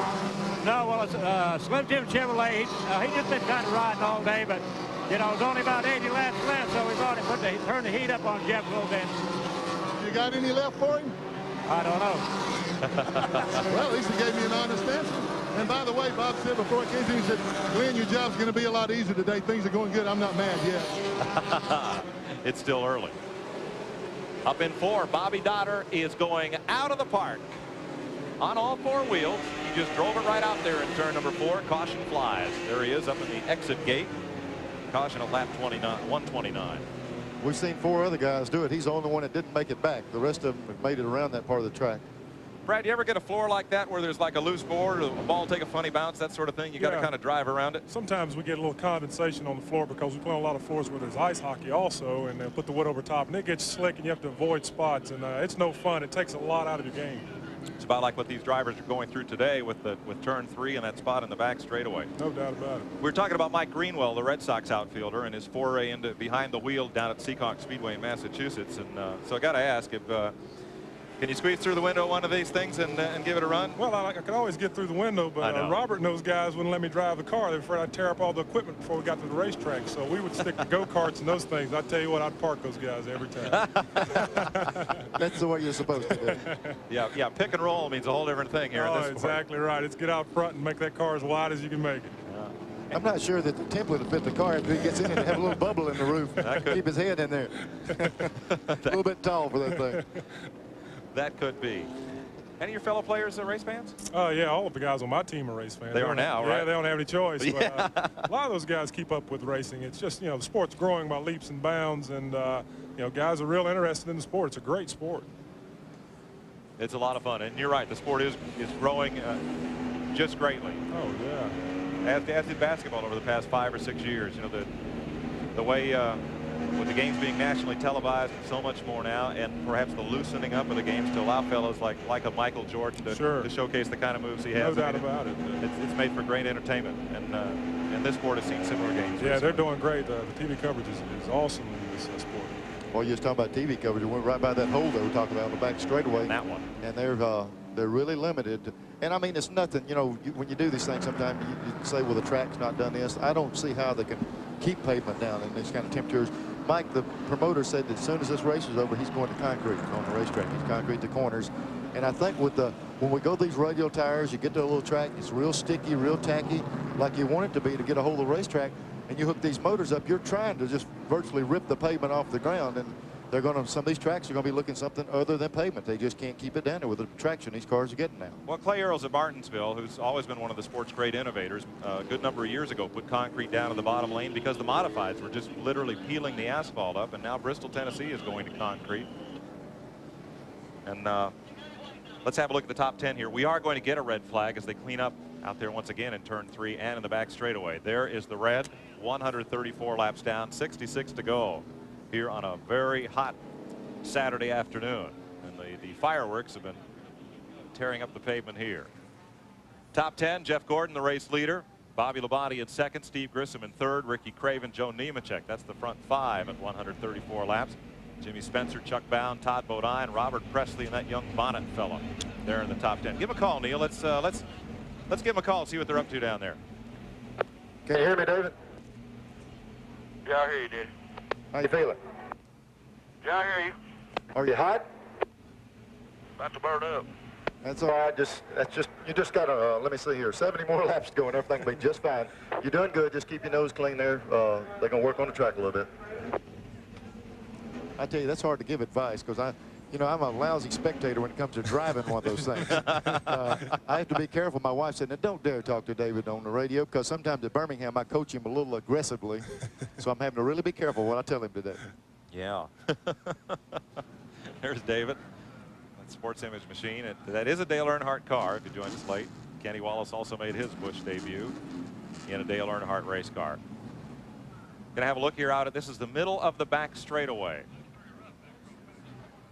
Now, I'm a little surprised at the track tearing up here. You would expect as they come off the corner, generate those huge side loads with those tires, you might have a problem. But one thing you see here, the depth of the asphalt is not that great when they did pave this racetrack. Mike, but another thing too, the back straightaway is a D-shaped oval. And that's just the part right there where you're going down the straightaway, you come off of 2 and it slings you out to the wall. That right there is where you make the apex back in the corner. And right where it's tearing up is where they crank the wheels back down to enter, getting ready to set up.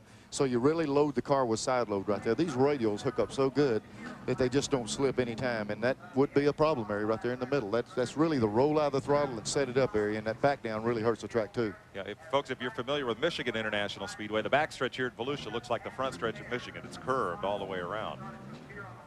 So the field is parked. There's the concrete they put down last night and put a lot of calcium in it, and it cured in just 12 hours. They were racing on it first thing here this morning, which surprised a lot of people that didn't think it could be done, but they did a great job with it here. And a lot of work was involved with the thing. This pavement right here, they came in and they put a lot of calcium. Everybody said, you can't pave it one day, put concrete down and race on it the next day.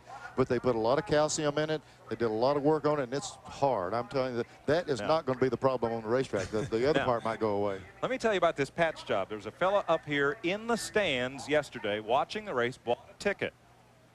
His name is Steve Poplin.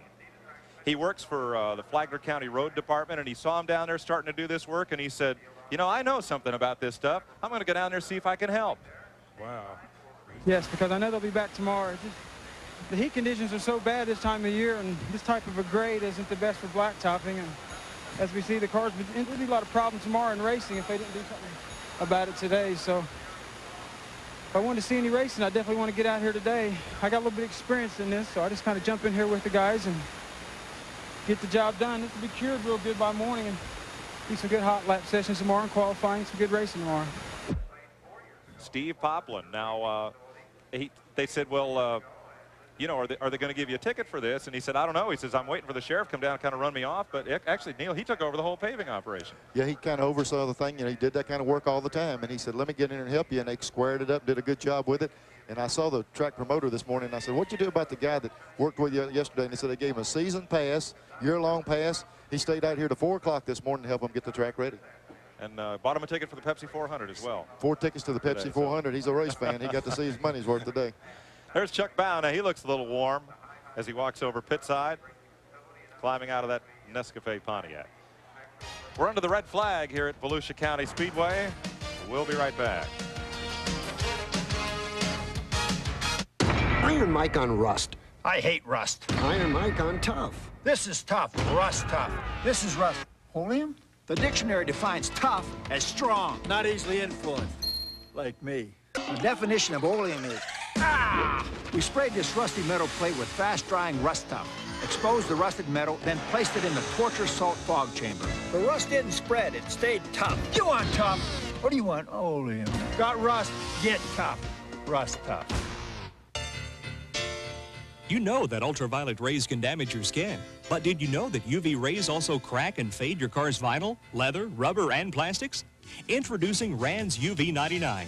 UV99 is a sunblock for your car's vinyl top, dash, seats, and tires.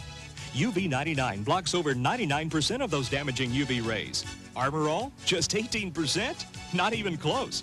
New UV99. It's sunblock for your car. Country's just a state of mind, and that's a simple fact. Y'all don't have to be a cowboy to know just where it's at. Real beer taste that's less filling. City or country, Miller Lite's everything you want a beer to be. Come on, let me show you where it's at. Miller Lite, it's it, and that's that.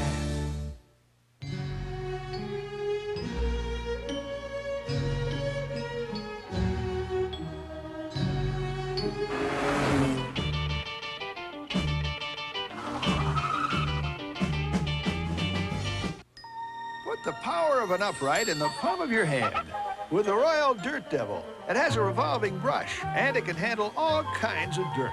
Pick up the handheld vac that really picks up. Dirt Devil by Royal. Out of sight and on my mind. Billy Joe Royal. Your memory's always with me. Holly Dunn. You really had me going, baby. Now I'm gone. The stars are singing full throttle on Drive and Country. Tonight at 6:30 Eastern on TNN. Welcome back to Volusia County Speedway. Mike Joy with Neil Bonnet. Brad Doherty's joined us here topside. And how hot is it down there, Glenn Jarrett? Well, Mike, it's real hot. Standing by. The first thing the guys did when they stopped the cars, they all got out. They all started screaming for water, Gatorade. Then they came over here. There's a big truck here, put out in a lot of shade. Todd Bodine, you look hot. Man, I'll tell you what, it's hot out there. I tell you, it gives us Busch guys a good feel for what the Winston Cup guys go through over at Daytona this morning and down at Talladega. You know, they run down there in 98, 100-degree heat, and we got about 105 here now. And on these short tracks where you work your butt off every lap, it's pretty tough. How hot do you figure it is in the cockpit of the car right now? Well, my oil temperature is about 260 and the water's about 240, so it's got to be up around 140 or so. That's tough. Now, I got to ask you a question. A lot of guys are having problems down in 3 and 4. You did. You took an excursion almost out through the parking lot. What's going on down there? Well, there's a big hole right in the middle of the backstretch, and right in the groove, and I was running up front, running third, and run right through it. I was behind the guy in front of me, Bobby Labonte, real close, and I couldn't judge where it was on the track. I knew it was pretty bad, but once we got out in the groove and got through that hole, it just was no control, and I'm about to fence there. Is there a lot of debris, a lot of rocks and gravel and grit and stuff up in the groove there? Yeah, when it comes out of the holes, it settles up in the next two grooves, and I mean, we're having to run right on the bottom of the backstretch just to stay out of it. Now we got the one going into 3, and you got to run across the apron to stay out of it. So it limits your passing pretty bad. You only limited to 1 and 2 now, and it's hard to get set up and get somebody down the backstretch and have to put them out in the marbles, and it's just a dangerous situation right now. Well, Todd, we appreciate you taking time. I can hear you're winded. I'm going to let you get your breath now. I'm going to shut up for a while. Mike? You know, the only trouble about climbing out of one of those cars is you're going to have to climb back in. And I don't think it's going to cool down just sitting there either. Let's have a look back through the field as they are red flagged here for a breakup of the racetrack surface at 134 laps. There is your front 5. Jeff Gordon has led every lap so far. Tony Nemechek there in 5th. You saw Todd Bodine slipped back to 8th spot as a result of that excursion. Robert Presley, David Bonnet still having a good run here in his maiden voyage in the Busch Series. Tom Peck, Shauna Robinson with Polaroid sponsorship on the Don Beverly car doing well here. Mike Porter, Bobby Dotter, Tracy Leslie back in 15th. These cars are a lap or more down, having spent some time on pit road, or Troy Beebe got way up near the fence not once but twice. Back through 20th place. Jerry Glanville, Jeff Burton, Kenny Wallace all still running. Wallace is about 60, maybe 70 laps down. Didn't get an exact count of when he got back on the racetrack after the problems he had with his ignition. Glenn? Well, Mike, we're just sitting in a nice little circle down here, contemplating what's going on out there. Joe Nemechek, at the top of the show, we talked about how nice it was to come home. Not so nice now, is it? It's hot. Well, it's almost, you know, I never run dirt before, and I think I'm getting my first experience today. It's really slick out there. They got a couple holes, one in the back straightaway, and we got to put on the brakes and go down the bottom of the racetrack now to stay out of it. And then when you get to turn 3, you got to just almost rub the guardrail to stay out of the dirt down there. There's another big hole, and it makes it tough in turns 1 and 2. It's starting to break up again. The Goodyear tires are just working super. The Texas Pete, Lazito's Pharmacy, Sweetwater Chevrolet ran great today, and you know we hit the marbles at the start of the race, and you can't do anything. And there I passed Jerry Glanville, and evidently he got in some of the loose stuff that's starting to come loose in 1, and he went up and took me with him, and it was a heck of a ride. Well, on that last restart, Bobby Labonte had a little problem there, and you got up beside him, but you just couldn't hold that second spot. Yes, I got up beside him, and he drove in pretty hard, and I was waiting to see if he was going to get loose, and then I hit some of the loose stuff. There's some rocks starting to come up in 1 and 2, and as soon as you hit that, I mean, I got loose coming off the corner, and then he got by, and that was all she wrote. So now I think we have a good enough car. We can go back to the front, but I don't know about the racetrack. I mean, it's just not turning into a real good race now. Well, you just have to be awfully careful out there, and you know it's tough enough to have to fight the traffic and everything else, but you got to really discipline yourself not to make a mistake to get in that stuff. Yeah, I was behind Todd when he hit some of those rocks, and it was unreal. I mean, he would throw them up, and they're hitting the front of the car, and it sounds like someone throwing a cement block on your car. It's unreal. Okay, we'll let Joe catch his breath. Thanks. Joe Nemechek from nearby Lakeland. There's a look at the field parked up here in turn 1. NASCAR could, at their option, call this race complete, as we have completed more than half distance. They are not doing that. They are clearing this track of debris and hope to get this thing back under green here shortly. Jeff Gordon has led every lap. 9 cautions for 40 laps, including this red flag, 2 of them for debris. 15 of the starters still running here on the lead lap. There's a look at the Detroit gasket pit of Tracy Leslie. And of course, those Nomex suits don't breathe. About the best you can do is sweat into them, and they act kind of like a radiator. We'll go down and visit with Shauna Robinson. Here is Glenn. Well, you know, Mike, the 2 guys that I've talked to before, they're sitting there and they're all winded and they're out of breath and they look terrible. And here's this pretty young lady. She looks fresh as a daisy. You look like you're in a lot better shape than they are, Shauna. Well, I poured a few glasses of water down my back and woke me up a little bit, but you know, it's just an obstacle course, so you just got to kind of hold your own out there, and we're just staying on the lead lap and trying to make our way to the front. Well, what about your physical condition in this extreme heat and humidity? Has it been real tough on you?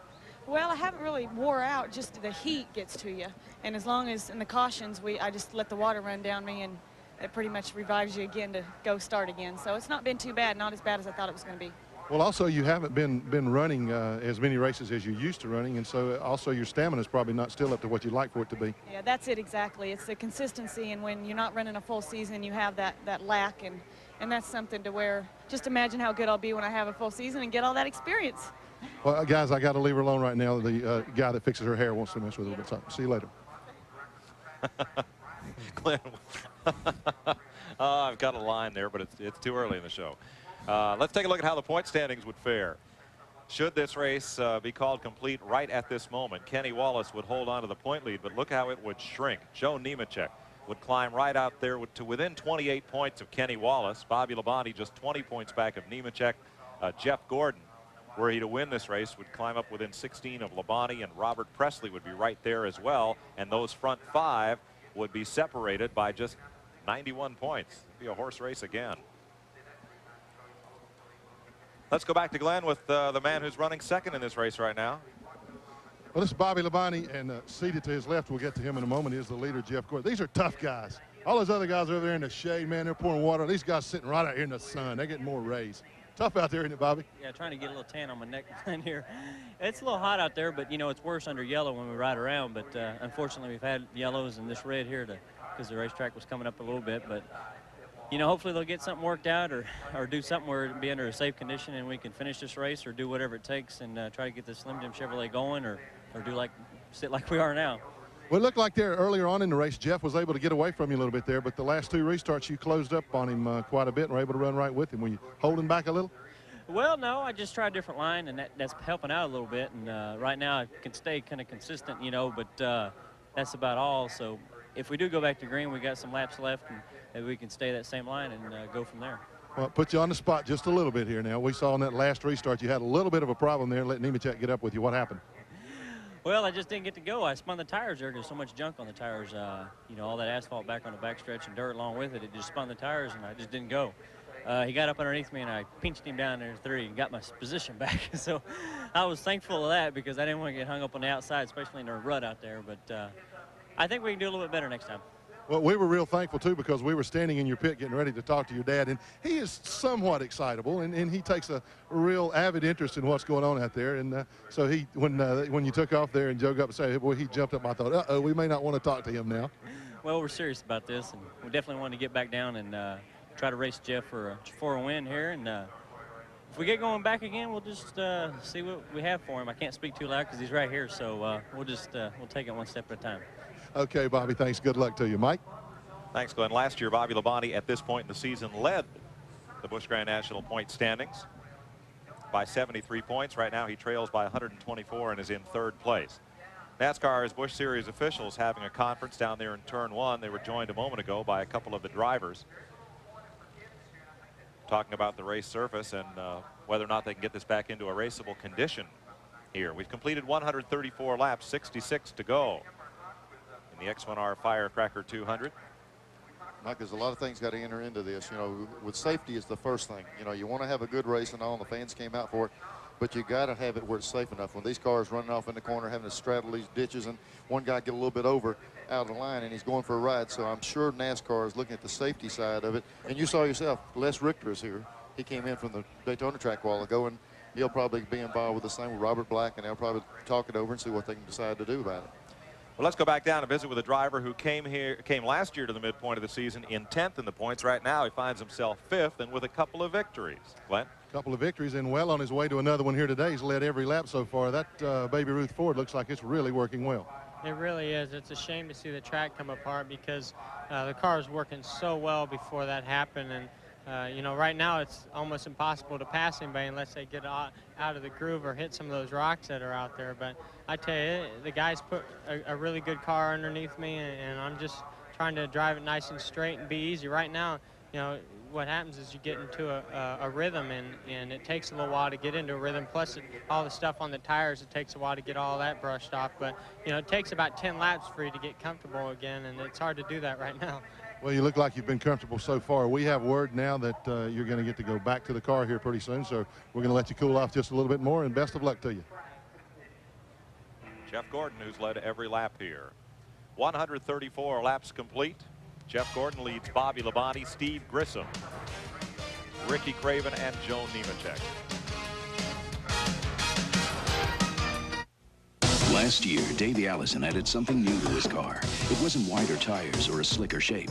It was the same Haviland Formula 3 motor oil you can buy, straight off the shelf, to add more life to your car with complete protection against heat stress, starting friction, and engine dirt. Now, we're not saying it was Haviland Formula 3 that gave Davey the energy to lead more major NASCAR races than anyone last year and win this year's Daytona 500. But we're not saying it wasn't.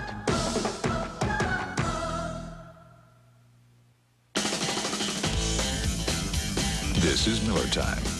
It's a duck. It's a tray. Yes, ladies, This is not. If you buy 5 of them, you get 1 free. Miller time. Here we are in Arkansas. Here we are in Not Miller Nebraska. time. Here we are in Florida. It's a simple idea. Miller time. Not. Make your 4th of July Miller time with this official USA Team volleyball. Look for it where you buy Miller beer. Everyone knows when it's Miller time. Splitfire earned a United States patent. Splitfire doesn't look like any other spark plug. And the patented Splitfire doesn't work like any other spark plug.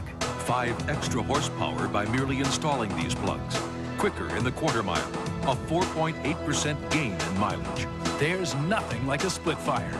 You'll get more power and more mileage, or your money back. Get the guaranteed split fire advantage at leading automotive stores from coast to coast. Iron Mike on rust. I hate rust. Iron Mike on tough. This is tough. Rust tough. This is rust. Oleum? The dictionary defines tough as strong, not easily influenced. Like me. The definition of oleum is, we sprayed this rusty metal plate with fast-drying rust tough, exposed the rusted metal, then placed it in the torture salt fog chamber. The rust didn't spread, it stayed tough. You want tough? What do you want? Oleum. Got rust? Get tough. Rust tough.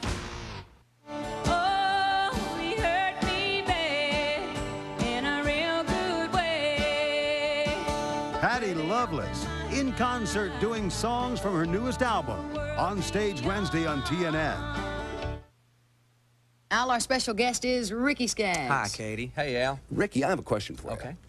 I have been practicing on my guitar, and I want to go all the way to the Grand Ole Opry. What's the best way? Al, in your case, I'd say you need to get an Opryland USA passport. Really? Yes, sir. It's a great deal, Al. For just $69.95, you get all the Opryland USA attractions, and that's a 20% savings. And it includes a matinee performance of the Grand Ole Opry. Plus 3 days of rides and shows and fun at Opryland Theme Park. You get a reserved seat for a country star concert in the park. A ticket to Nashville Now. And a day cruise on the General Jackson Showboat. And a Grand Ole Opry sightseeing tour of Nashville. That sounds like the best country music vacation value in the country. It is. And if you want to get your Opryland USA passport, just have your credit card handy and call 615-889-6611. Ricky, I really want to know, what's the best way to perform on the Opry? Well, Al, in your case, practice. Lots of practice. Don't you think so? Please. And tune that guitar. Welcome back to Barberville, Florida, Volusia County Speedway, as the fans wait patiently and work on their tans. NASCAR's Busch Grand National drivers are down there. That's Robert Black in the blue shirt. He's the Busch Series director. Les Richter, director of competition. Jerry Cook, who had been the head of the modified division, and Brian France, third generation member of the Stock Car Racing Management family. We're all down there having a look at the racetrack. That's about as much horsepower as you'll ever get one place to make a NASCAR decision. They were all here for this one. We'll find out here shortly what's to be the fate of this race. Let's check with Glenn. Well, Mike, one of the car owners, Bill Davis, the owner of the car that Jeff Gordon has ridden up front in all day. Now, the race driver has got his tail on the line out there. Bill Davis has got the car on the line. Bill, what are your feelings about this? You want to see him go racing again? My checkbook's on the line, right? Well, I mean, sure, our first obligation is to put on a show for the fan and for our sponsors and the manufacturers. But these are not good racing conditions. No, I don't think we should go back racing. Well, I know it's a tough decision to make, and it's awfully hard to stand here and say that, but sometimes you just got to look at things in the best interest of the competitors, the cars. You're in that tough part of the season where, you know, you got a lot of racing to do, a lot of traveling behind you, but you still got a lot to do, and you got to take that into consideration. It's easier for me to say because we're up front. But seriously, it's not a good deal. You know, we should not go back to racing. I mean, I hate it. For NASCAR, for the track promoter, and for the race sponsors and for our sponsors. But it's not a good situation. We don't need to tear a bunch of stuff up. Excuse me, I didn't mean to step in front of the camera. right in Bill's line of vision. Well, we appreciate your candor. The way that you've conducted yourself all year certainly speaks well for you. And we just have to get that opinion. Guys, he just simply doesn't feel like he wants to go back out there. You heard the reasons why. We're just waiting now for NASCAR to make their decision. Gosh, Glenn, are you trying to get the ride in that car for next year? Well, it never hurts. Jeff's going to leave. Yeah, that's right. Now, remember, like when we get a little sprinkle on the racetrack, Neil, the lead driver always says, it's raining hard, you got to stop the race. Pointing up there, you got to throw the flag. And the guy in second place always says, it's fine out there, let's go. Turn them loose. Let's go. You know, it's kind of unique to see a car owner there. Earnhart's probably sitting at home watching this thing, and I bet he's voting not to restart it because the last time he saw David, it was still in one piece. That's right. Here's the tour guide from Rand McNally put together this schedule, folks. So we just came from Watkins Glen, New York, 1,000 miles down here to Barberville, Florida, and there goes to Loudon, New Hampshire next week. Then they go to Talladega, Alabama at the end of the month. They'll run Saturday. The Winston Cup cars are there Sunday. Go up to Indianapolis, Indiana, and Raceway Park, to Rougemont, North Carolina, Brooklyn, Michigan, And then over to Loudon, New Hampshire, then in the space of 5 weeks, 5 straight races on the Busch Grand National schedule. Hope you can join us at one of these races, either here on TNN or come on out and see some great stock car racing with the Busch Grand National Series. Let's, we've called this thing the map from hell, and I guess it really is if you're a truck driver for one of these teams. Let's show you just what they go through over this stretch. From Myrtle Beach, South Carolina, 1 week later, they went 878 miles up to Watkins Glen, New York. Now, throw a set of tires on the truck and come all the way down here to Barberville, Florida, 1,200-mile drive. Stop off in Charlotte at the shop to change clothes. Stop off again on your way to Loudon, New Hampshire. That's 1,350 miles. Up there to New Hampshire where they go next week, and the series continues on from there. So, Neil, you talk about buying race tires. You'll be buying some truck tires, too. I tell you what, if you were just hauling apples and delivering them around the country, it'd be hard to make the route, much less stopping and running all these races. The truck drivers and the crews, everybody on this circuit really put in a lot of miles, and it takes quite, and we were talking about the expenses a while ago. That really enters into it. You know, these guys have got to run the equipment, but they've also got to travel all over the country to get it done. It's a tough schedule, but of course the demand for these races is great all the way around the country. Let's go back to Glenn in the midst of all that somewhere. Tower. If you don't want to check the water, then we need to go ahead and get the drivers in so that they can come to a conclusion, whatever that's going to be. Well, guys, what's that concerning the NASCAR? The tower has made the decision. Robert Black has told the crew chiefs that if they're concerned about water and temperature, they can check the water on the cars right now, but they are going to go back out and finish this thing. It is not a popular decision. There's still discussion from the car owners and the drivers as well. As Bill Davis said, most of the guys feel like that the conditions may be a little unsafe out there, but NASCAR has said we're going to finish this race. Well, in NASCAR's defense, let's point out that as yet, not a single car has been damaged and forced from the competition. Yes, the track is slippery. Cars get into those bits of ruts. Pieces of what was asphalt and a bit of dirt come up on the racetrack, and it makes the surface treacherous and slippery. However, to this point, not a single car has been forced out of the race as a result. The only thing I can say about that, Mike, every one of these guys, these cars, you're looking at every one of them racing on the same piece of asphalt or the same piece of dirt. It's the same for everyone. They'll just have to let that enter into what happens on the moves they make on the track.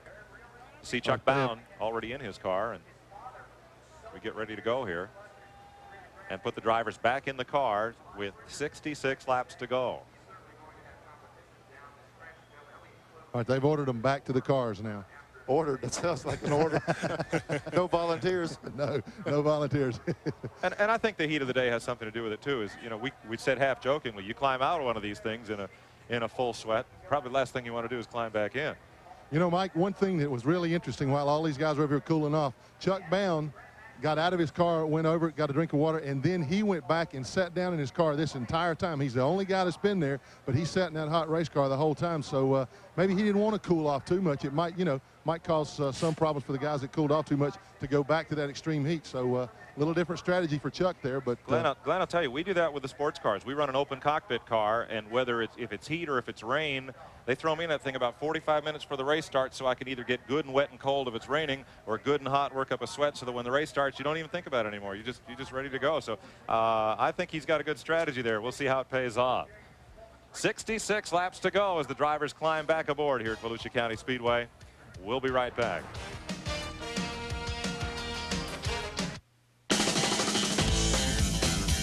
This is Miller time. It's a duck. It's a tray. Yes, ladies. This is not. If you buy 5 of them, you get 1 free. Miller time. Here we are in Arkansas. Here we are in Not Nebraska. Miller time. Here we are in Florida. It's a simple idea. Miller time. Not. Make your 4th of July Miller time with this official USA Team volleyball. Look for it where you buy Miller beer. Everyone knows when it's Miller time. It's in his head, his heart, in every muscle. The energy to go further. Texaco System 3 gasolines put this kind of energy to work for you on the road. System 3 reduces deposits and cleans your engine in all octane grades to help put the heart and muscle back into older cars and keep new cars running like him.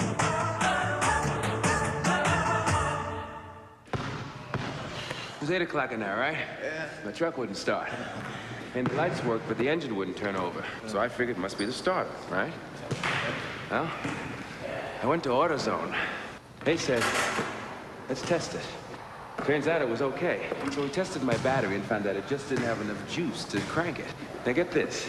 I didn't have to spend a dime, because they even charged my battery for free. Get out of here. That kind of service?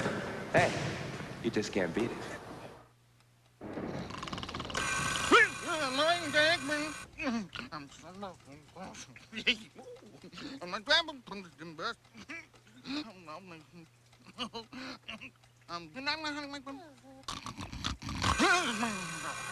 The bright, invigorating scent of Coast. Discover how it wakes you up and jumpstarts your day. Up and at 'em. Coast, the eye-opener. Welcome back to Volusia County Speedway. Lots more racing this Independence Holiday Weekend. Tomorrow, the ASA AC Delco Challenge Series runs the Players Limited 400 out in Calgary, live at 3 p.m. Eastern Time here on TNN. The drivers are back aboard their cars and getting ready to fire them back up here at Volusia County Speedway. And tip of the hat to the fans. They've been quite patient through this delay. They understand both the problem and the complexities of trying to get this race back underway, but under a safe condition for these drivers. And Neil, let's get a little first-hand knowledge from down there. Can you hear me, David? I'm not sure he's got his mic. All right, we'll get you cranked back up here in a second and get that in-car radio on the line. See, David looks like he's strapping it, putting his gloves on now. When he got out of the car, I noticed he's giving a timeout signal a while ago. I think he liked that stop. He needed a breather. He doesn't do this very often. Not races of this length, I'd imagine. Can you hear me down there, David? Yeah, I hear you, Dad. Did you get cooled down pretty good? Do what? Did you get cooled down? I can't hear you. Come again. Did you get cooled down on the stop? Oh, yeah, I feel good now. All right, they're not going to run very long, so you're going to have to get serious now. Nobody said it was going to be easy. Yeah, I know it. Good luck. Well, I guess he just have to bear down and go now. You know, I tell you what, Mike, it's good training. You know, the Busch Series really works. You know, David's run a lot of short track stuff, but to come into something like this is like him going to a Daytona. And the guys in this series that run this thing, they're capable of going over to Daytona this morning and running any of those Winston Cup cars and win races. The seasoned guys in the sport. And this is certainly a good training area for him, and I feel good to see him get back in it. Now look at Chuck Bound. He's got that full face helmet on. Those Simpson gloves that he wears are double layer and Nomex with a leather palm. And most all these drivers now are wearing good double layer fire suits. Some of them also wear the Nomex underwear that's mandated by some of the other sanctioning bodies. And so you're really in an oven there before you climb into the race car. And now, aren't you glad, Brad, you get to play in those little singlets, those itty-bitty shorts? Oh, man, we got it, man. I got those little skinny shorts and a tank top shirt on, and I get all the ventilation. These guys are tough, I'll tell you what. I'm getting envious now. You came in a booth like that. Yeah, man, that's the only way to go. It's too hot around here. They fired them up here at lap 134. You hear the engines in the background, and they're going to bring the cars around pit road, and we are told that the cars will come down pit road and one crewman from each car, because technically we're under a red flag condition. You cannot work on the cars, but they are going to allow the teams to replenish the drink bottles in the cars as we get set to run the final 66 laps of this race. Mike, for the people who really don't understand, inside those cars there's a little thermos bottle, probably a gallon in capacity, and they use a clear plastic tube from that bottle right up the seatbelt strap, and they can put it in their mouth and suck cool water out of that thing during, or Gatorade or whatever, during the course of the event. And it's been so hot they've all emptied that thermos bottle in there. And a lot of the guys are tough and just don't have them. But Yeah. the ones that have it in there, they want to fill them back up. Yeah. Well, it's the kind of day that Elvis might have picked up those tickets Jerry Glanville left at the front gate. Wouldn't have been surprised if he did. Boy, there's a good indication. You see the cars coming down through there, and they're all the way on. That's the apron, that little checkery line down there, and they're having to stay right at the very bottom end of that cone. Now they put the cones out. I don't know what this is going to do. When they put this cone out, they're saying, hey, look, we want you to run a little bit above that. But that cone is not welded to the ground. No, that cone's going to end up right about in that bright spot after about 5 laps. Somebody's going to not vary way over, and they're going to move that cone, and they'll be right back on that inside again.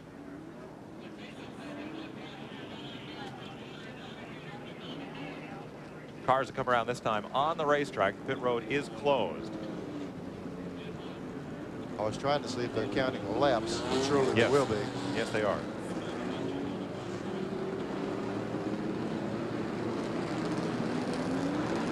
this thing is kind of playing it by ear right now, Mike. I mean, even though we saw the voting and the decisions made, it's even changes as we sit here. You know, they're saying they're going to come in, they're not going to come in.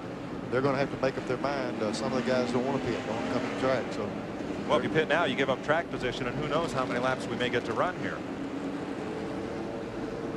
What they could possibly do in this race is go back green, and then they can make a call from the top of the track up here and tell them in the pits, everybody's in radio communication, say, we're going to go 10 more green.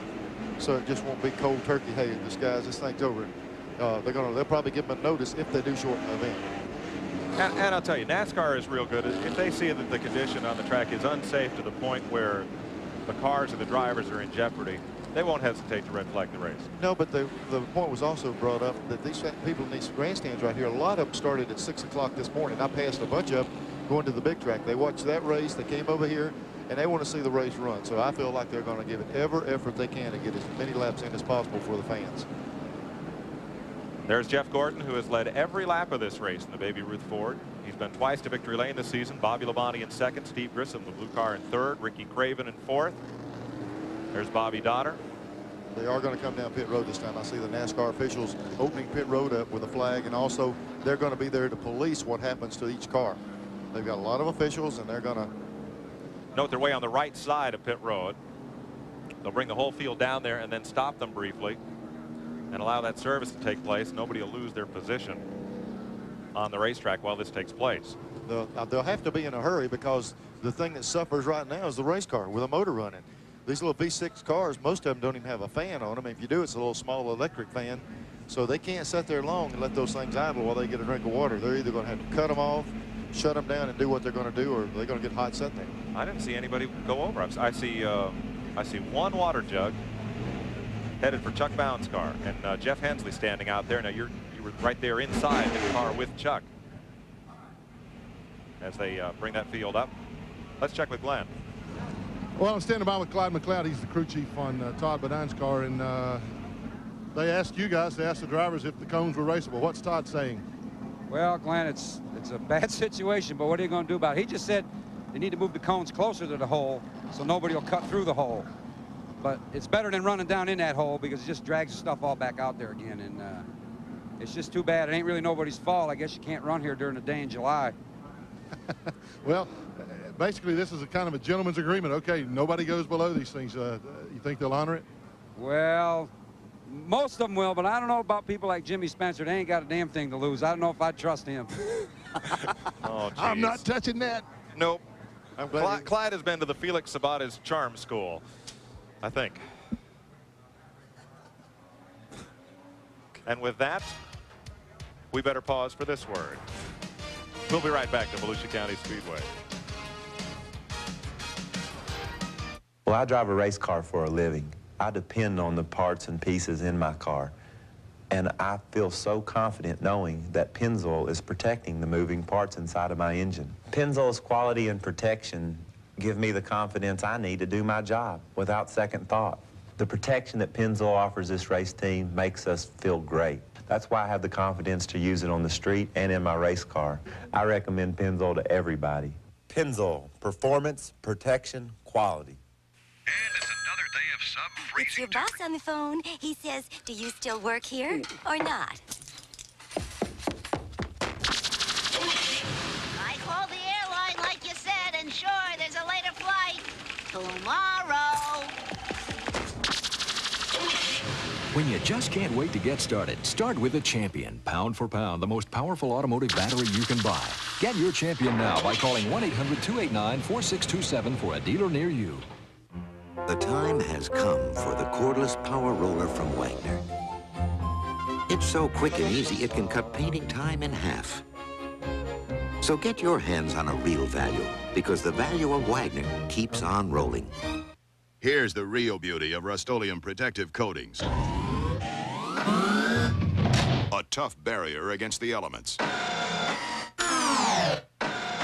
Rust-Oleum, the name that means protection. And isn't it true that this auto part did, in fact, come from the defendant's car? Objection. Prosecution is leading the witness. Overruled. You may answer the question. This part most definitely came from that car. And how can you be sure? I work for Napa Auto Parts. It's my job to be sure. No further questions, Your Honor. Napa people are parts experts, so they can answer any question, whatever the case may be. Welcome back to Volusia County Speedway. Service being completed here in just a moment, and we talked about what a hot day it is and how tough on these drivers. Glenn Jarrett is with a fellow who kind of looks like he might have been in a similar situation once before. Hey, Coach, we're all country music fans, and we're just kind of wondering that we've seen your video with Confederate Railroad. Do you feel as beat up running this race as you did in that video? Well, you know what? We finished that video at 9 degrees above zero. Right now, that feels kind of good. I think we're in here at about 135, so it's a little different. Ever think about maybe putting some of your football players into this kind of heat conditioning? I don't believe a 300-pounder could sit in this. I think we'd have him down about 250 in a hurry. And that's the last thing he wants. Good luck, Coach. He's having a lot of fun out there, Jerry Glanville, and let's show you what we're talking about. If you haven't seen the video, Jerry Glanville went to play and have a little fun making this country music video. Jerry Glanville, he's a good sport, and he's having a good time out there. And I don't know if the heat will hit him a little harder than that girl did over the head or not. You think next time he's out there in football practice, he'll tell them guys in 50-yard sprints and cut him down about 10 of them in a hurry? Yeah. He might think about that sweating a little bit now. And he warmed up today. But he's serious about his racing. This is not goofing around for him. He's serious about having a run at Busch Grand National Racing, and he's out there giving it a good go. There's your lead duo. I tell you who better be serious is every one of these drivers. They're going to, what they got to do now, all of them know that it could be called within a few laps, and this is going to be sprint racing. It's going to be just very few laps probably. And they might go the full extent, but I feel like you're going to see a sprint for the win right now. Everybody's going to throw everything out the window and go for it. 1 to go and we'll go racing. Brad Doherty, you've been having a good look at this. Have you got a pick? Oh yeah, I'm picking that 59 car, Robert Presley. I think he's gonna come up through that pack here in just a second. He looks good. Yeah, they may put the dirt digger tires on it. Anybody can get on the outside will win this thing. Exactly right. Drive it out there. So we now have the backstretch chicane, if you will. Looks like they're getting ready to go green this time by. And we will. Now Bobby Daughter's up on the outside. That's the lap car. 0-8. I don't really know that I want to try a lap back out there, but they're going to. Pace car begins to stretch out the field. 60 laps to go. Jeff Gordon, Bobby Labonte, Steve Grissom, Ricky Craven, and Joe Nemechek, green flag. Gordon must have some second gear in that Ford. He took right off, and Donner dropped in and separated Gordon from the second place car. Boy, there's a bunch of cars stacking up coming off the corner over there. Todd Bonine lost a spot to Robert Presley, who moves up one. Chuck Bound and Jimmy Spencer to the inside. Here they come. Got some lap cars out there really bottling it up. Going down in one here. That's Steve Grissom getting underneath Donner. And now Ricky Craven underneath that bright orange machine. Then Nemechek, the fifth place car. And Spencer. Jimmy Spencer coming to the front. Jeff Gordon with a couple of car lengths on Bobby Labonte. There's the lead separation back to second place. And you're inside Chuck Bound's car as he and Jimmy Spencer go at it. See that wrinkled up back corner a while ago? He stopped going down in the corner, and he got a real hard tap, and it caved the back of that car in. There you see them as they battle for sixth place, and right behind Bound is Robert Presley once again. Sometimes early in the race, remember, Chuck Bound had a little bit of problem, but he pitted. He's got fresher tires than these other guys. Sometimes a little problem early in the race pays off later. This car here also got fresher tires on it with Presley. Look at the nose of Presley's car from when he got into Bound earlier. That camera on the back bumper had a good look at that one. There's Bound. A lot of glare on the windshield as they come down the back straightaway. The sun in the west. And Jimmy Spencer just ahead. Look at those. Look at the back end of that car dance. Boy, he's got his hands full. Spencer gets everything there is in a race car. They joke about it, but I mean, he hustles the car around the racetrack. There's Presley just kind of chopping away at the back bumper. Chuck Bound. You saw the nose just slide right out from under the car that time as he came off the corner. It just skated off to the side. Heavy side load, and there the car just dances just a bit. Yeah, the cars are slippery right now. Not only are we concerned about a little bit of track condition, but they got a lot of laps on their tires now. These guys probably, some of them would have made pit stops, but they haven't done it. They couldn't afford to because this thing might be shortened. Robert Presley lost it up in 3 and 4. Got it wound back in. Didn't lose any positions. 52 laps to go. And here's that battle for 6th place again, and it's a dandy. Jimmy Spencer, Chuck Bound, right there, nose to tail. Then it's Todd Bodine, David Bonnet, and Tom Peck right behind them. There's Bound having a look on the outside, found nothing there. He's trying a little different line, Chuck is. There's Spencer trying to get around.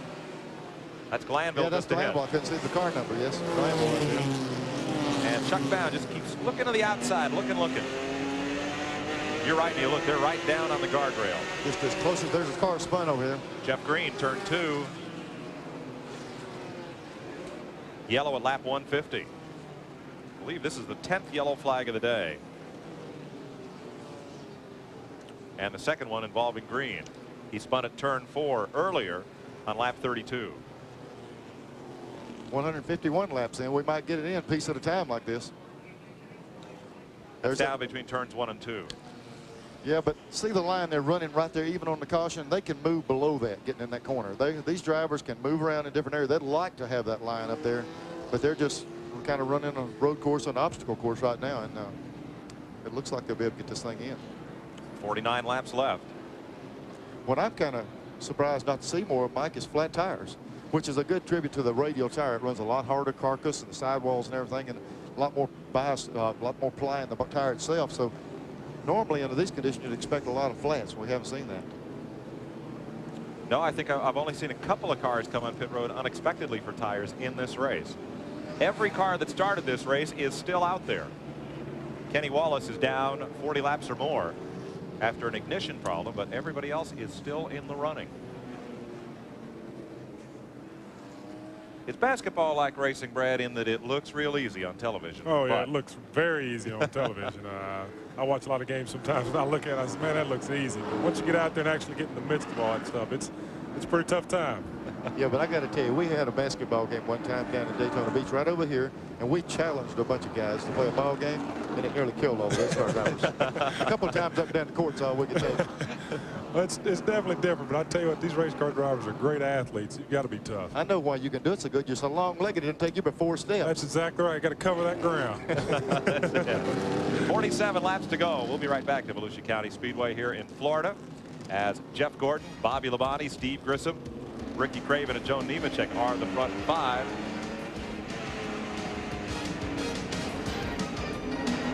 Players Limited 400 Sunday live on TNN Motorsports.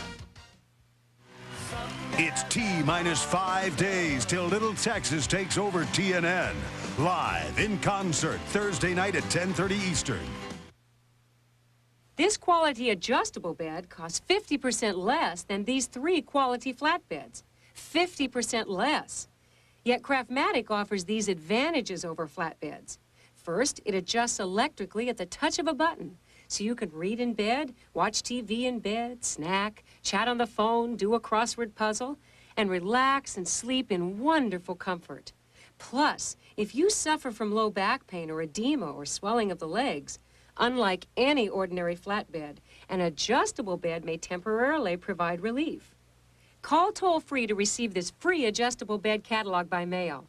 Get the facts about the adjustable bed that costs 50% less than all 3 of these quality flatbeds. 50% less. Call for your free catalog now.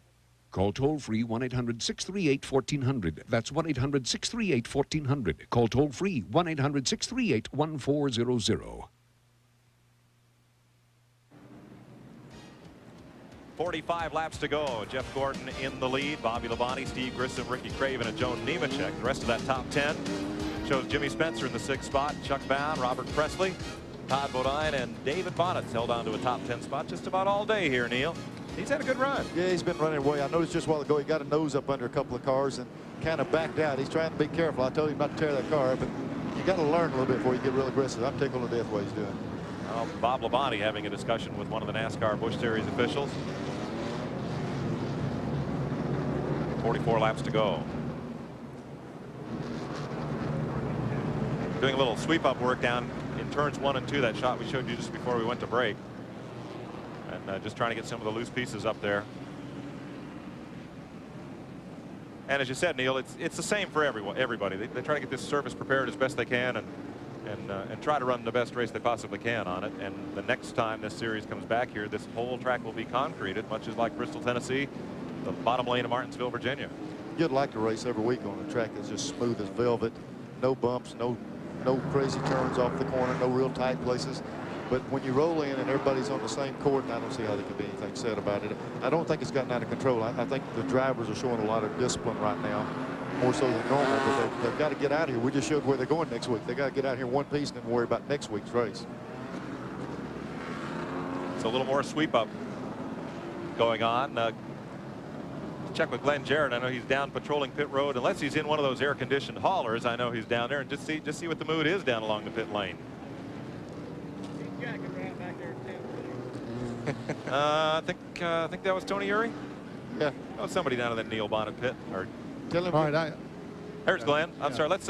Glenn, we wanted to check and just see what the mood is along pit lane here. Well, Mike, it's still pretty much the same as it was before they restarted the cars. That all the drivers are radioing in now once they've gone back out in green flag conditions and saying basically that the surface is unraceable. They don't feel like it's safe. They're just having to pick their way through.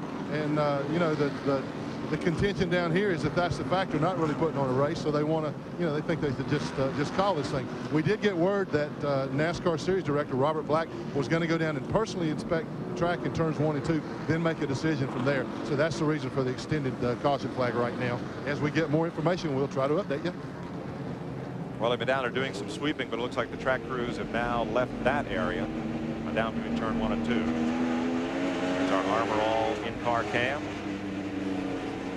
Chuck Bound. 1 to go, and we'll go racing. Pulls up behind Jimmy Spencer. Well, they got a wrecker going down the back straightaway in a cleanup truck. They better pick up the pace. They'll be out of the way time they get back around. Spencer's done well here. His only other run at this racetrack was in 1989, where he finished in the last position. Had blasted through the pack from a 4 starting spot, was going to the front. He was involved in a wreck that took him out of the race. The team he's driving for, Dick Moroso's team, won that race here in 1989 with Rob Moroso at the wheel. With Ricky Craven, Joe Nemechek. And there's Spencer, Bound, Presley, Bodine, and Bonnet, and Tom Peck. 40 laps to go here at Volusia County Speedway. This time, Bobby Labonte can't quite hang on to Jeff Gordon as they get the restart. No lap cars in the way, but Gordon pulls up smartly to a 2-car length lead. Yeah, Gordon got a good jump in, just what he needed, a little bit of cushion where he'd be a little more careful leading the race.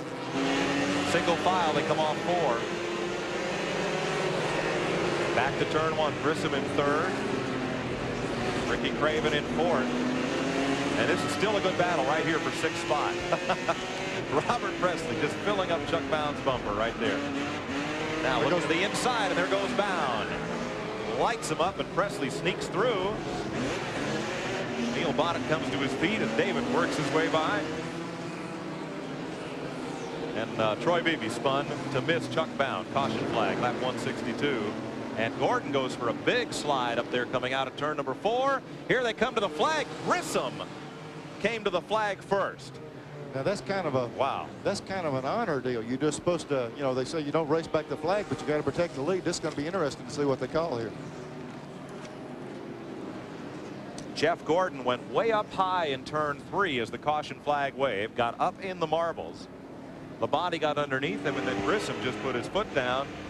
And it looks as if Steve Grissom beat the pack back to the flag. NASCAR officials are in conference right now over how to call that one.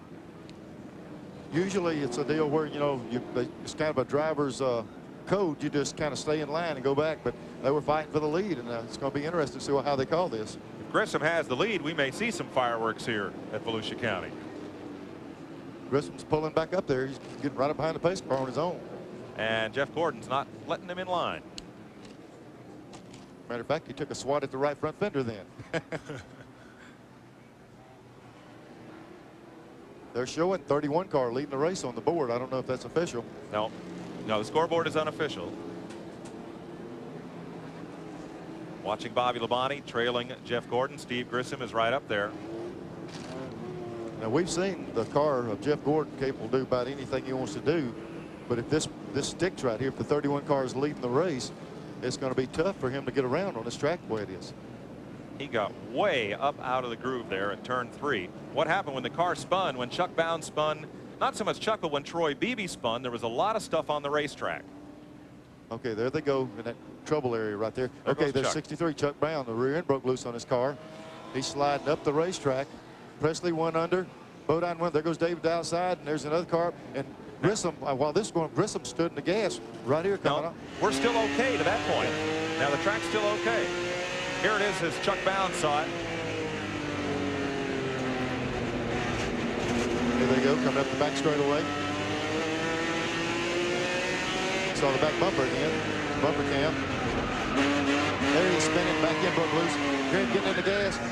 A lot of people don't realize when you turn it around, you don't use the brake pedal all the time. He's feeding the throttle, trying to drive the car out of that spin. And you saw the car bumping there just before it went for that ride. Everything there was fine.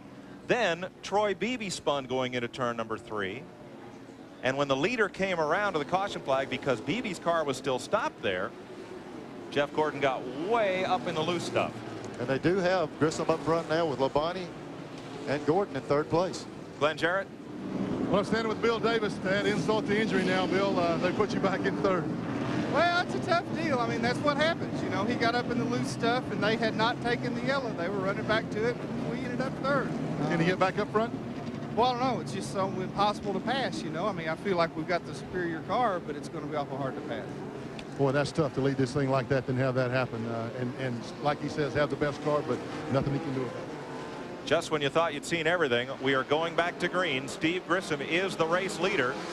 He was the first car to the caution flag. Bobby Labonte 2nd, and Jeff Gordon is 3rd. Ricky Craven still 4th. Nemechek 5th. Spencer 6th. Robert Presley is now up to 7th. Todd Bodine 8th. David Bonnet 9th. And Tom Peck has moved into the 10th position. As they run this line here, I feel like the pass is going to have to be made. If you get up under him right here off of 2, you've got to get up under a car right there. And there's where Gordon's making a move. If he can get under him right there, but you're limited on that ability, how much track he can use over there. And then off of the corner here, there we are. Labonte's up under him. He got under him and into him. There between 3 and 4, and it may have cost Bobby Labonte, because here is Gordon. And around they go. Not enough room for 2 cars at once. Can they get going? There goes Gordon. Now Labonte refires. Caution flag waving. I take it back. We have seen everything today. No doubt about that. Let's have another look at it. Neil? He got up under him like we was talking about, this part of the racetrack, and he's down on that inside. Matter of fact, he's down on the flat part of the racetrack, but there's not much to work with. It's just a racing deal. Jeff's going for it. Labonte's using up all he can, and they got together getting in the corner. And both cars go up the racetrack. Jeff Gordon was going for it last week at Watkins Glen, got down into that turn 5 that they now call turn 9, lost the car and would have finished 2nd. Here's a different angle on it. Here they are. You can see he's just up there, just beside him enough to where he thinks he's got the lead going in, not the lead, but positioning. And he goes on that flat part, and the car actually broke loose. It looked like it broke loose out from under him, Mike, and he slid up into it. Jeff Gordon is on pit road. That rear bumper and taillight panel hanging loose. Well, he doesn't have a thing to lose. He's going to be on the rear, and now he's got the new tires. Glenn? Well, they are just giving service, changing right side tires, putting fuel in the car, but the main point of concern is that whole rear body panel. They're trying to bungee cord it back on. They can't rip it off because it's still secure on the left side, but the whole right side's loose. You see him beating and pounding. Their main concern is to get that back on the car. They're going to have to send him back out, bring him back in then, because they're going to lose a lap. NASCAR is holding them. They've ripped it away, and now Robert Black is down here now, and he's holding the car. Robert Black himself has held the car, so he has lost a lap. I don't really understand why, but we're going to find out, I'm sure. Big discussion going on between Robert Black and Bill Davis. Obviously, Davis and the whole crew are not at all happy. I can't say I quite blame them, because I thought that they had gotten everything done they needed to do to get the car back out in front of the traffic, stay on the lead lap, but Robert made the decision that he had not.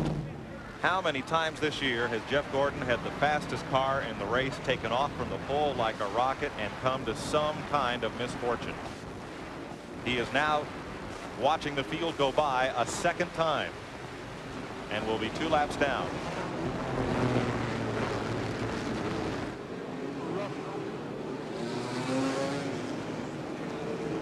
Rough riding is the call on Jeff Gordon as he went down into turn 1. That's strictly a judgment call. You know, they view it and they make a decision and they go with it, and they call that move, you know, down the inside, aggressive, and you know, it's hard to call something like that, but they have to do it every now and then. Way down on the bottom of the racetrack in what was clean pavement to get the lead. I'd hate to make that call myself. Green flag. 25 laps to go. Steve Grissom now has rookie Ricky Craven on his bumper. Craven, who ripped up that car pretty badly here in practice yesterday, now finds himself in second place and going after the lead at turn 3. Right on the back bumper of Steve Grissom. Here comes Craven, drawing a bead on Grissom.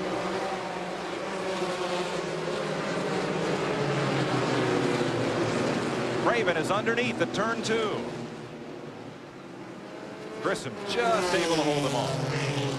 Nemechek is third. Spencer up to fourth. Here comes Craven again. He's got the inside, and they tango together, waltzing down the front straightaway and trade a little paint. The 91 Busch North champion, Ricky Craven, giving Grissom a ride down the back straightaway. Lead change. Craven in front. Here comes Nemechek. Spencer on the bottom. I can't believe it. Jimmy Spencer just rocketed up into third place. All the way across the apron into that move. That was quite a move. Cuts Nemechek back to fourth. Robert Presley is fifth. Todd Bodine is sixth. David Bonnet in seventh. And around goes Craven all by himself.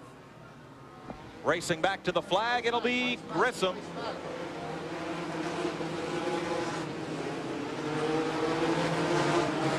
Wow.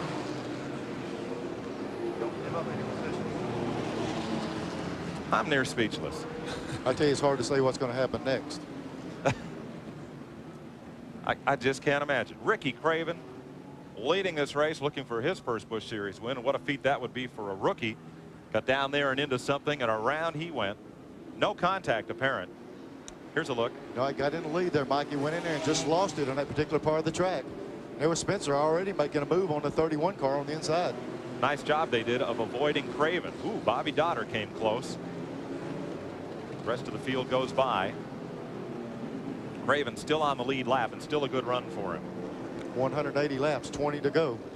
I don't know what's going to happen in the last 20. Glenn? I'm standing by with Doug Williams. He's the crew chief on Steve Grissom's car. Good news, he took the lead. Bad news, he lost the lead. Good news, he's got the lead again. But the bad news is, look who's behind him. Well, Glenn, you know, we're here to come here to race, and just hope the best man wins. The Channel Lock Automobile and Steve is really hooked up right now. We're excited, and may the best man win. Can you hold Jimmy Spencer, Mr. Excitement off? Yeah, Mr. Excitement's out there, but I think we got something for him. You know, just outrun him clean, and let's go racing. Well, it's been interesting so far. It's going to get more so. Ricky Craven on pit road. He doesn't want tires. He wants to finish this race. Let's have a look at this move by Jimmy Spencer. Yeah, the 87 car slipped just a little bit. Look at Spencer down. He's completely off the racetrack on the apron and made the pass. Unbelievable. Jeff Gordon penalized 2 laps for rough riding. He got down on the bottom of the racetrack in turn 1, about where we just saw Jimmy Spencer. But he and Bobby Labonte got together, and NASCAR deemed it an unsafe pass. Both cars spun to the back of the field, and Gordon is 2 down. This time Ricky Craven's back in, and being at the back of the pack has nothing to lose by taking on those tires. Looked like David got a little shot in the rear. They stacked him up real. When that was happening, he got a real hard lick in the rear and seen him sailing. See if he stretched his neck a little. Can you hear me, David? David, can you hear me? Might have stretched his radio yeah, wire a I think little. he might have knocked the wire loose that time. Got a pretty good shot in the rear. Cost him about 2 positions, too. He hit him, slid him way up the track. I tell you, though, one more spot, he's going to be on the leaderboard. Yeah, this one of these deals you want to survive. David Bonnet starting his first Busch Grand National race. Giving 1 to go again, Mike.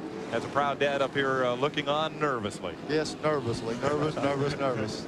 Never was that nervous when I was in him, I promise. No. Oop. Little hello to Tom Peck there. As the field kind of bunched up. Well, we'll try it again, folks. 17 laps to go. Steve Grissom at the front of the pack. Joe Nemechek right behind. Jimmy Spencer is third. A little discussion here. Who will take the restart next? On the outside. And here they come. Green flag.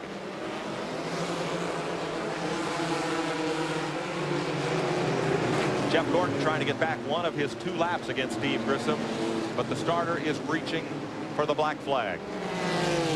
Bobby Dotter had tried to get out just ahead of him. Dotter only 1 lap down, and Gordon 2, but Gordon has been black flag. A tough day for the pole sitter. 15 to go, and here's Dotter to the outside of Jimmy Spencer, who is no longer quick, got stuck in the slow lane there.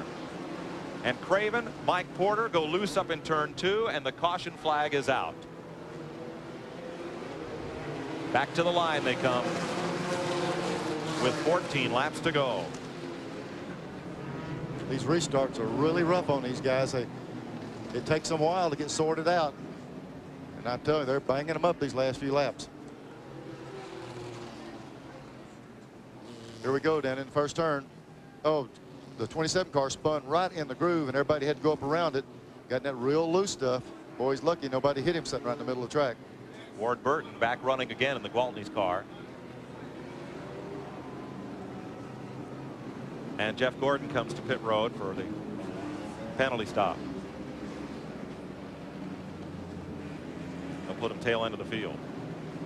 Ricky Craven back in. They'll put left side tires on his car this time. He's the last car on the lead lap. Not going to be about 10 laps to go. You talk about a 10-lap sprint for a win. These guys are going to have to scramble.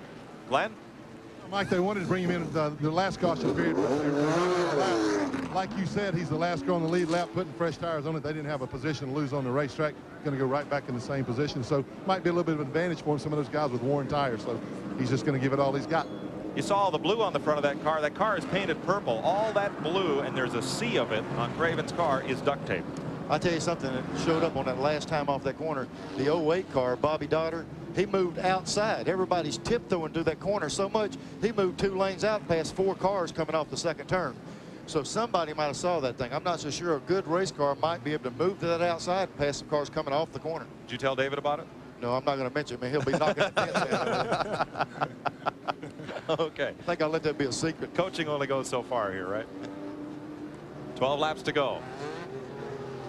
Giving 1 to go this time by. And it will be.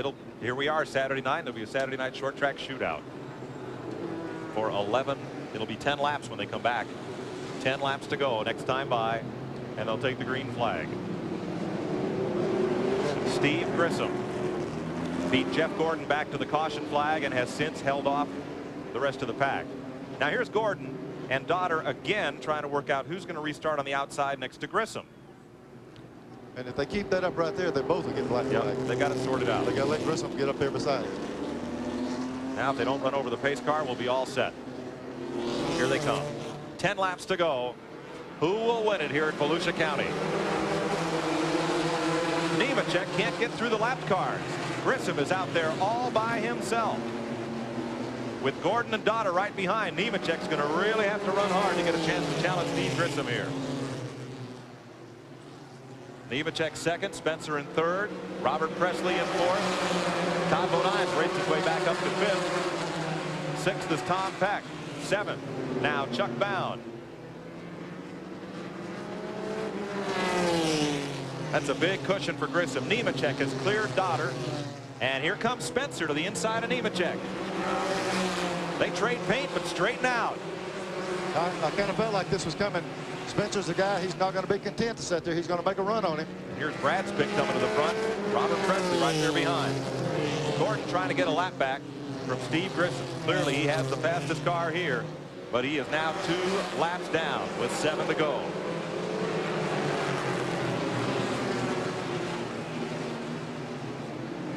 The leader, Steve Grissom, and Gordon running him hard. They're second and third, Nemechek and Spencer. Robert Presley right there as well, and Jimmy Spencer puts the chrome horn to Joe Nemechek. He's up under him. He's got the line. Now the problem's Nemechek's hung out. He's got a lot of cars fixing to work on him right here. Finding his way to third place is Presley, and around goes Gordon. He's up in the fence. And out of the ballpark just about. Caution flag at 6 laps to go, and 4 cars tangle at turn 3. Mike Porter, Ricky Craven, Ward Burton, and Butch Miller are all stacked up in turn 3. Burton gets away. No, he doesn't. There's just going to be 4 laps left, and it looks like that car is hung up on that berm. It's going to be hard to get him out of there real quick. And a weary Bill Davis takes off the headset. Fellow who owns that Baby Ruth Ford. If it wasn't for bad luck, no luck at all today. Here's what happened. They go down in there. Grissom's got that inside line. Going right down the back straightaway. There's the bad place on the track. I think Jeff's just out there in the loose stuff. There's nowhere for him to go. He got in that loose stuff and it just turned around. He's fixing to go for a ride over in the, all the way over the top into the fence. Driver who led every lap of this race from the pole until he got in the loose stuff racing back to the caution flag is now against the fence. Ricky Craven got caught up in the aftermath. He, Ward Burton, the Mike Porter car, and Butch Miller. And they say Ricky Craven is dragging fuel, is either fuel cell dragging or fuel coming out of the car.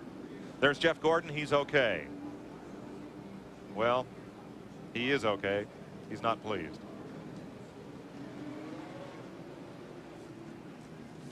Yeah, he's not happy about that.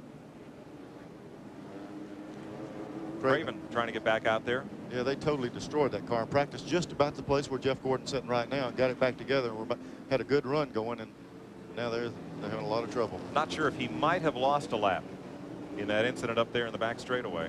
I know he made every effort to get away quickly and may have. We'll double check the scoring on that. 2 laps to go, and this race will end under the caution flag. Yeah, there's just no way to get it straightened out. They're going to try to get that car off there real quick, but no, this is not going to be able to do it.